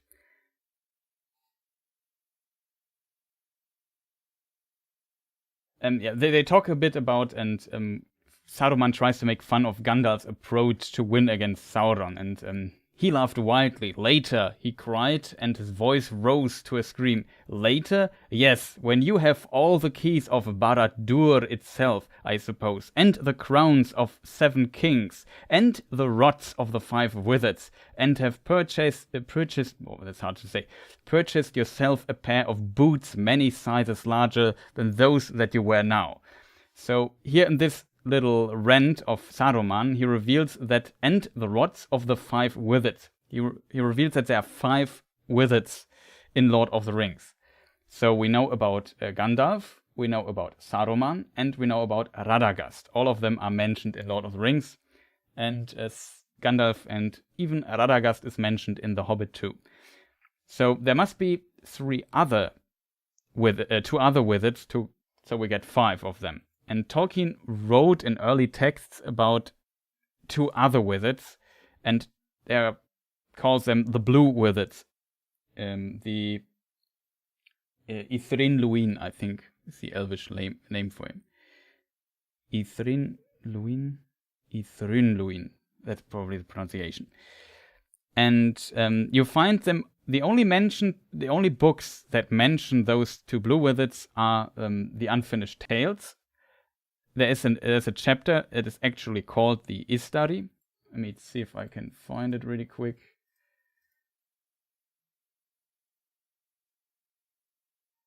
Isildur. Istari. It's very at the end of it.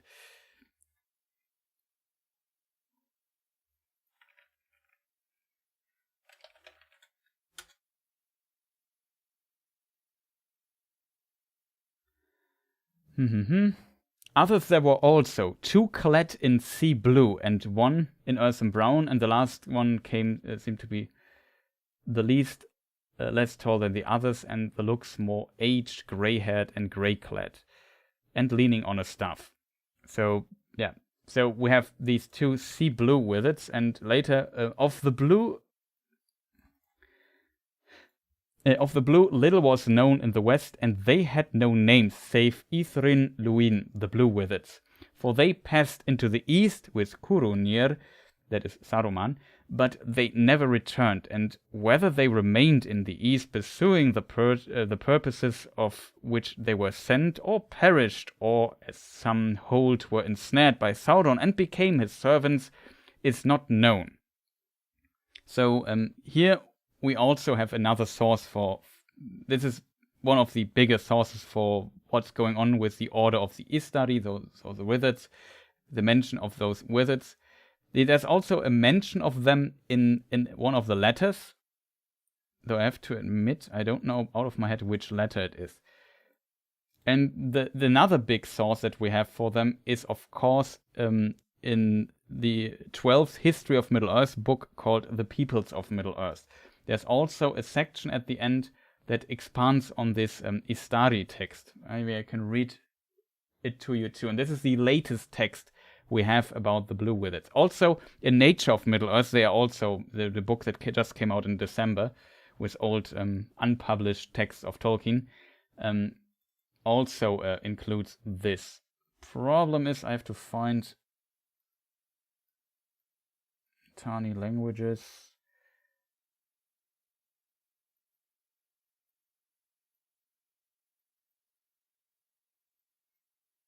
Let me see if I can find it really quick. Finding things quick is sometimes not my strength. Okay, I probably won't find it.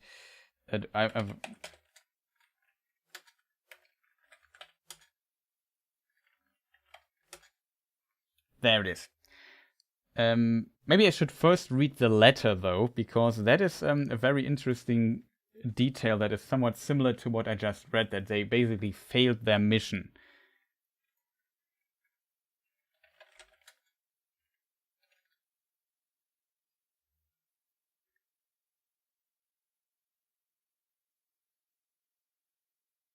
So he gets basically asked about these other wizards. So there's a question, I'm not sure who it is. It's letter 211. Yeah, it's Rona. I'm not sure how her name is pronounced. Barry? I'm not sure. Wrote a number of questions so that she could pass on Tolkien's answers to a meeting of fellow enthusiasts for Lord of the Rings. And question 3, Tolkien is about basically what's going on. Let me see. Question 3 was, what were the colors of the two wizards mentioned but not named in the book? So a very nerdy question. This was basically also, the letter was written 1958, so nerd geekdom from the 50s, basically. Quite fascinating. Let me just read Tolkien's answer from 1958. I have not named the colors because I do not know them. I doubt if they had distinctive colors. Distinction was only required in the case of the three who remained in the relatively small area of the northwest. On the names, see question 5. I really do not know anything clearly about the other two, since they do not concern the history of the Northwest. I think they went as emissaries to distant regions. I think they went as emissaries to distant regions east and south, far out of Numenorean range, missionaries to enemy-occupied lands, as it were. What success they had, I do not know, but I fear they failed as Saruman did, though doubtless in different ways, and I suspect they were founders or beginners of secret cults and magic traditions that outlasted the fall of Sauron. So in this, Tolkien clearly states that they failed their mission with this. The Blue Wizards failed their mission in the east. And here, this is also the only mention of the Blue Wizards being in the south.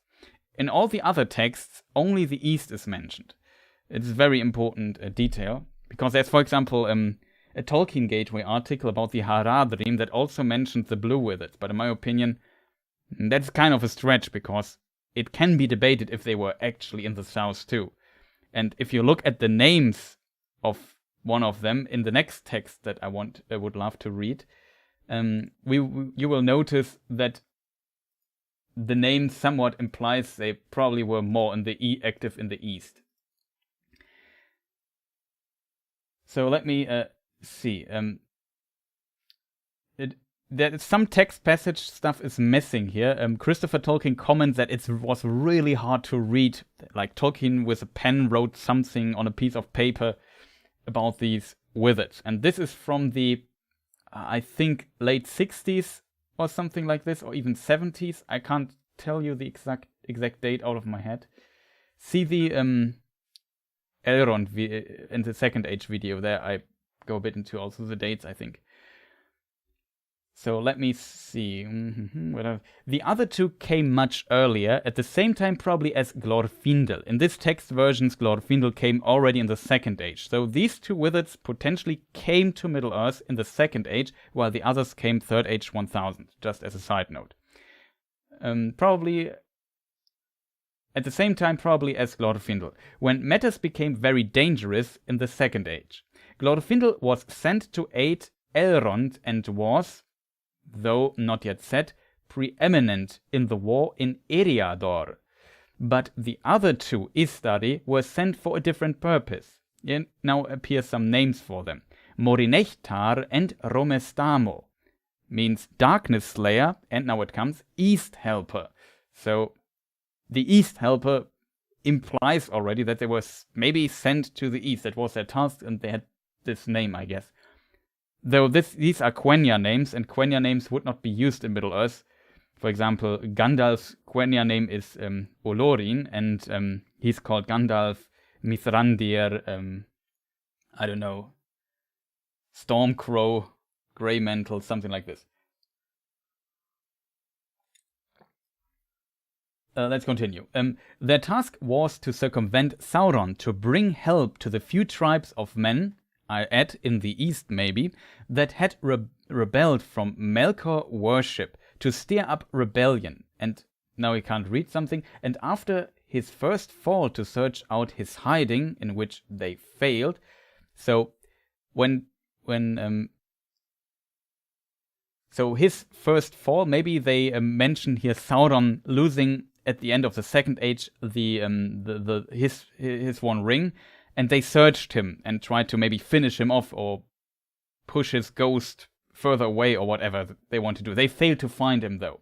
So let me just continue. After his first fall, to search out his hiding, in which they failed, and to cause, and now he assumes what is written there is dissension and disarray among the Dark East. Something still missing in the text, but it's really important, this is detail. Let me read this again. To stir up rebellion, and after his first fall, to search out Sauron's hiding, in which they failed, and to cause dissension and disarray among the Dark East. South is not mentioned. They must have had, and now comes the big difference to the text we read before, they must have had a very great influence on the history of the Second Age and Third Age in weakening and disarraying the forces of East, who would both in the Second Age and Third Age otherwise have outnumbered the West. Well, there's some text stuff missing there. As said, Christopher Tolkien had a hard time to reading this. And also Mr. Hofstetter, who brought out the book The Nature of Middle-earth, also commented in an interview on it that he also had a really tough time reading Tolkien's handwriting at times. So, yeah, this is basically all we know about these blue wizards. There's, though, let me see. Yeah, there's another section further below that also goes into some of the names. So in the Unfinished Tales, which I also read before, there we also find other names for them. And they were Alatar and Palando. here in this version I just read, the newest version basically, they're called Morinechtar and Romestamo, Darkness Slayer and East Helper. We talked about Alatar already in the video, in my pronunciation video, where I also talk a bit about etymology. Alatar is in it, and it's hard to say what the name means. Some translate it with aftercomer, but it's really hard to compose this name. It's Quenya. Some also maybe go with something with radiance, or somebody think maybe Tar could be Lord, but it's unclear what Allah means then in this context. We don't know. Palando, though, means something like Farseer in Quenya, in case people are interested in the translation of those names. Then also mentioned another mention of them, and that's very complicated. I can't give you a full overview of the other stuff. But I can tell a lot, talk a lot about it, because I just recently did a lot of research on this particular topic.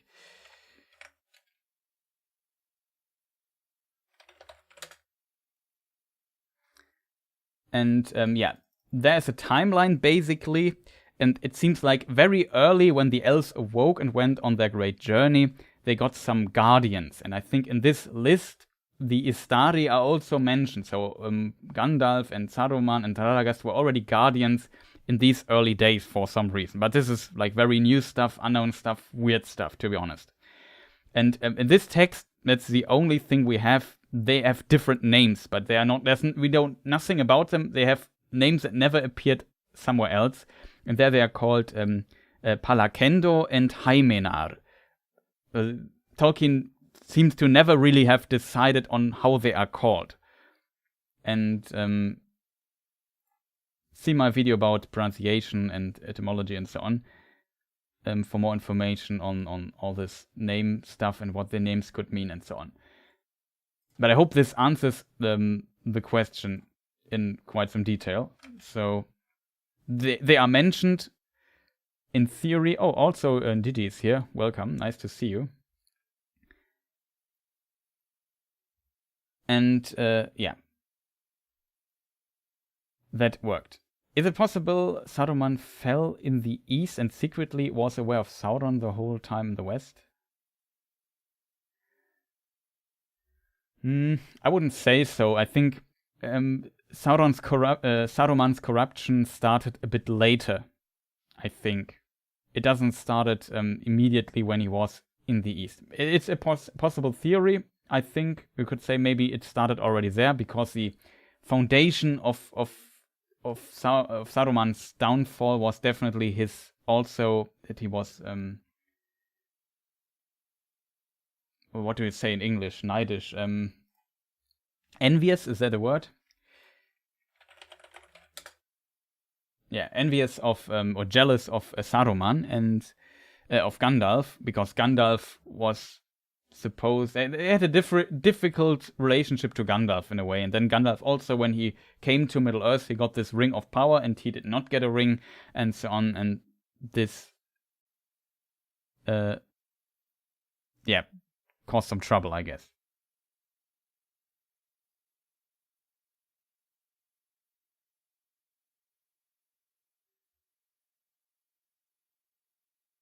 But yeah, it's not impossible though that he also got like maybe some influence of Sauron there. It's never explicitly mentioned, so we have very little information about what Saruman even did in the S.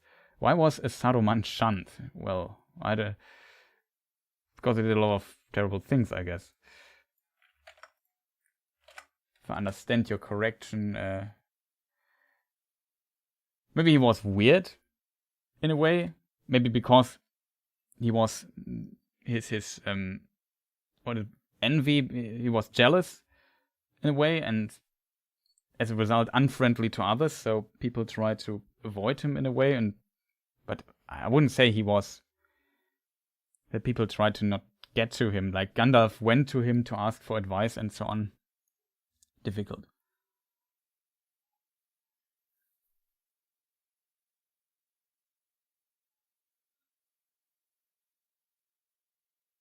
Yeah, so how long are we going? Oh boy. 3 hours 42. It's much longer than I expected it to be, but yeah, we still also answered like a lot of questions. I answered this in the past stream, so for people watching the streams frequently, probably know all of, or watch my videos, probably know all of this. I removed the question. Okay, no problem. I could just read it before you removed it or something.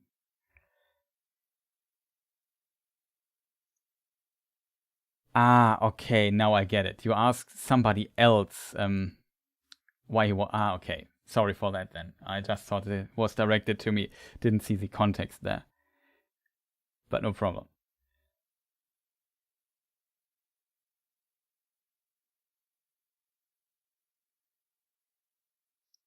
Yeah, we Spielekalb von Sparta says now we have the subtitle The Power of the Rings. That implies they include earlier time frames of the Second Age. Yeah, that was also my impression. Merry Christmas, everyone. Yeah, Merry Christmas.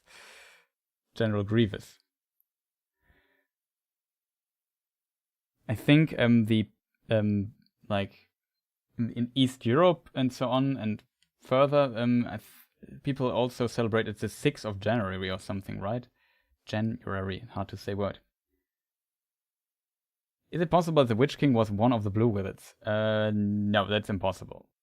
He was definitely one of men. So he must have been a man in the past. The Blue Wizards, maybe it seems like unusual, but the Blue Wizards were from were basically angels of lower rank. So-called, they were Ainur, spirit beings, and there are several groups of these spirit beings. One are the high angels, or the powers of the world, the Valar, and then there are the lower angels, basically the Maiar, and Gandalf, Saruman, and also the Blue Wizards were Maiar, and they served one of the Valar. The Blue Wizards, I think, were related to Orome.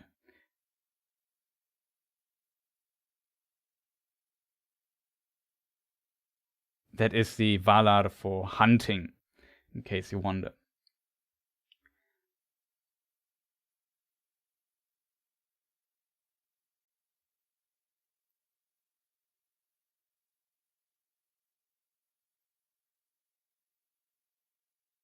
The Aino weren't the best judges. That is a complicated topic, though, that Yvette or Abikiti is mentioning there. They weren't the best judges.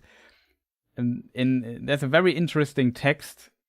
I think it's in the Nature of Middle-earth book, the Osanwe Kenta, and there Tolkien basically philosophically discusses that Manwë had to give the option of redemption and pardon to Melkor or Morgoth, even though he might have been wrong with it. So Morgoth or Melkor was the first Dark Lord before Sauron, and the master of Sauron too.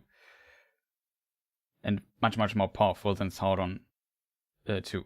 And he had to give this option to him. And if he would have refused this to him, because for, I don't know, whatever reason, because he thought, yeah, he will betray us anyway. If he would have done this, that would, Tolkien comments on this, that would have brought Manwë one step closer of becoming like Melkor. Tolkien discusses this. Can really recommend reading this fascinating chapter. It's very at the end of it, though. Interesting turn. Makes you think. Here we go. Lord of Rings, the Rings of Power, the power of the rings, power for everyone.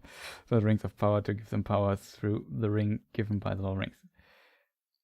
Something like this, yeah. A lot of rings and power in the name.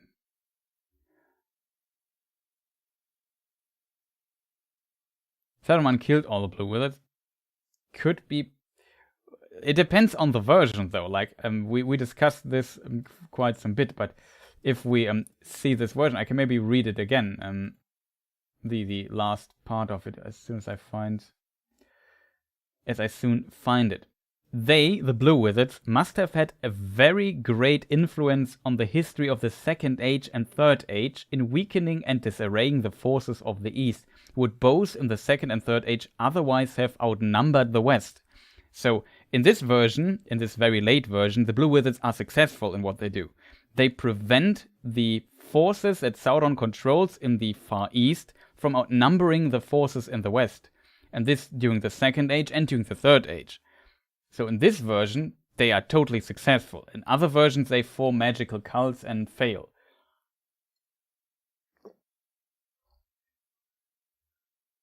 So quite interesting aspects. What version now is correct? Tolkien was not done with writing this and never published it himself. It was published after his death, and these are work in progress texts. So you have to take them with a grain of salt. But yeah, it's pretty hard to say what to think out of this. Even in the letter, Tolkien says, I don't really know what happens with them.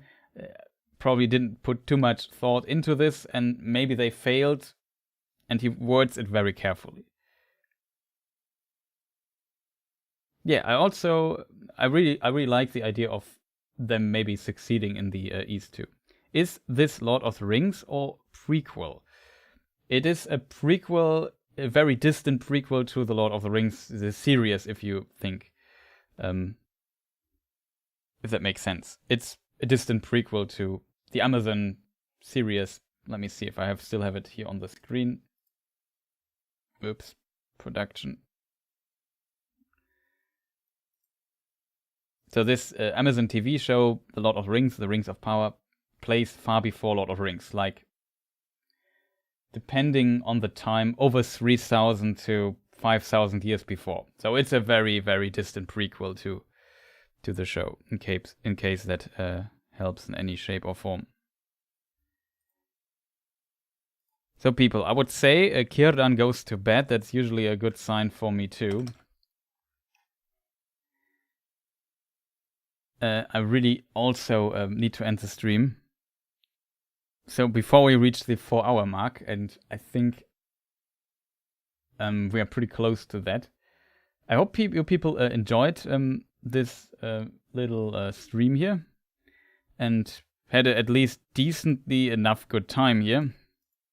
Thank you for all your questions and your interest in this and the discussion. I probably skipped a bit too much over the chat today. Sorry for that. But I also noticed that my voice slowly says I maybe should shut up for a moment. Silmarillion, Unfinished Tales, Beren, Luthien.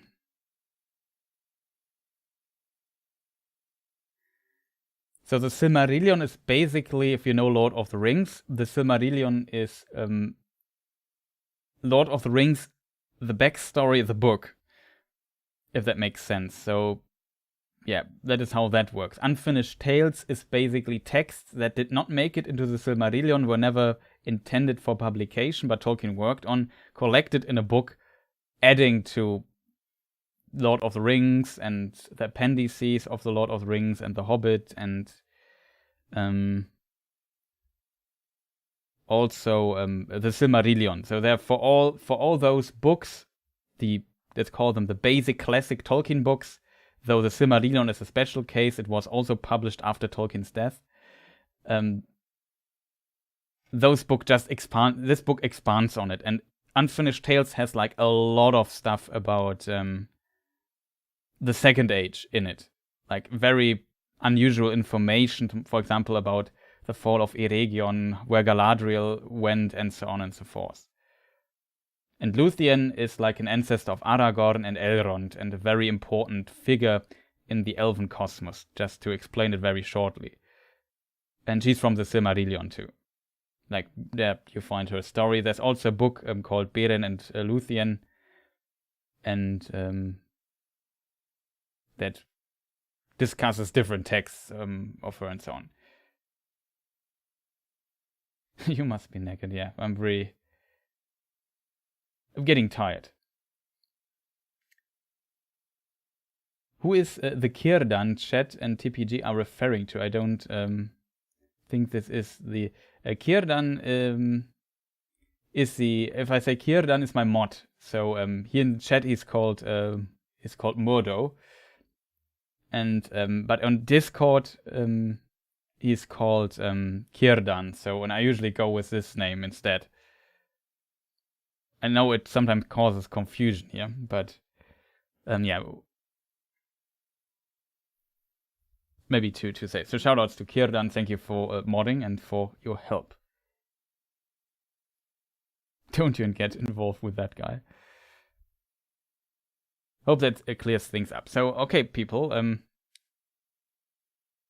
I really hope you enjoyed this stream. I already said this, I know, but I need to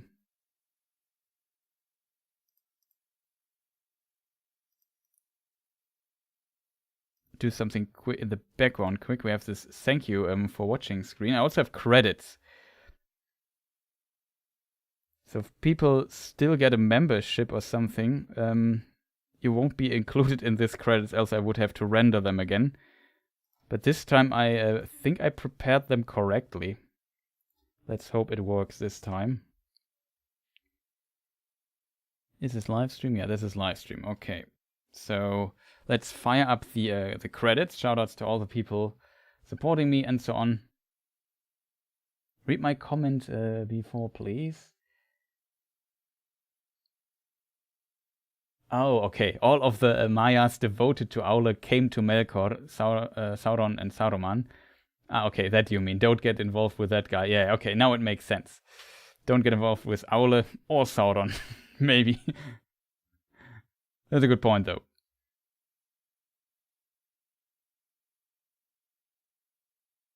Here we'll dwell bound to this video with your fading voice until all the legendaries changed and the long years of your life utterly spent. Yeah, that could happen if I don't end the video anytime soon.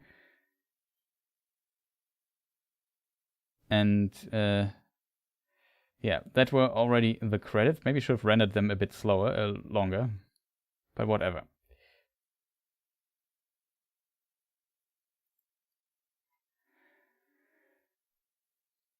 So yeah, before I start rambling again, I would say thank you people for watching.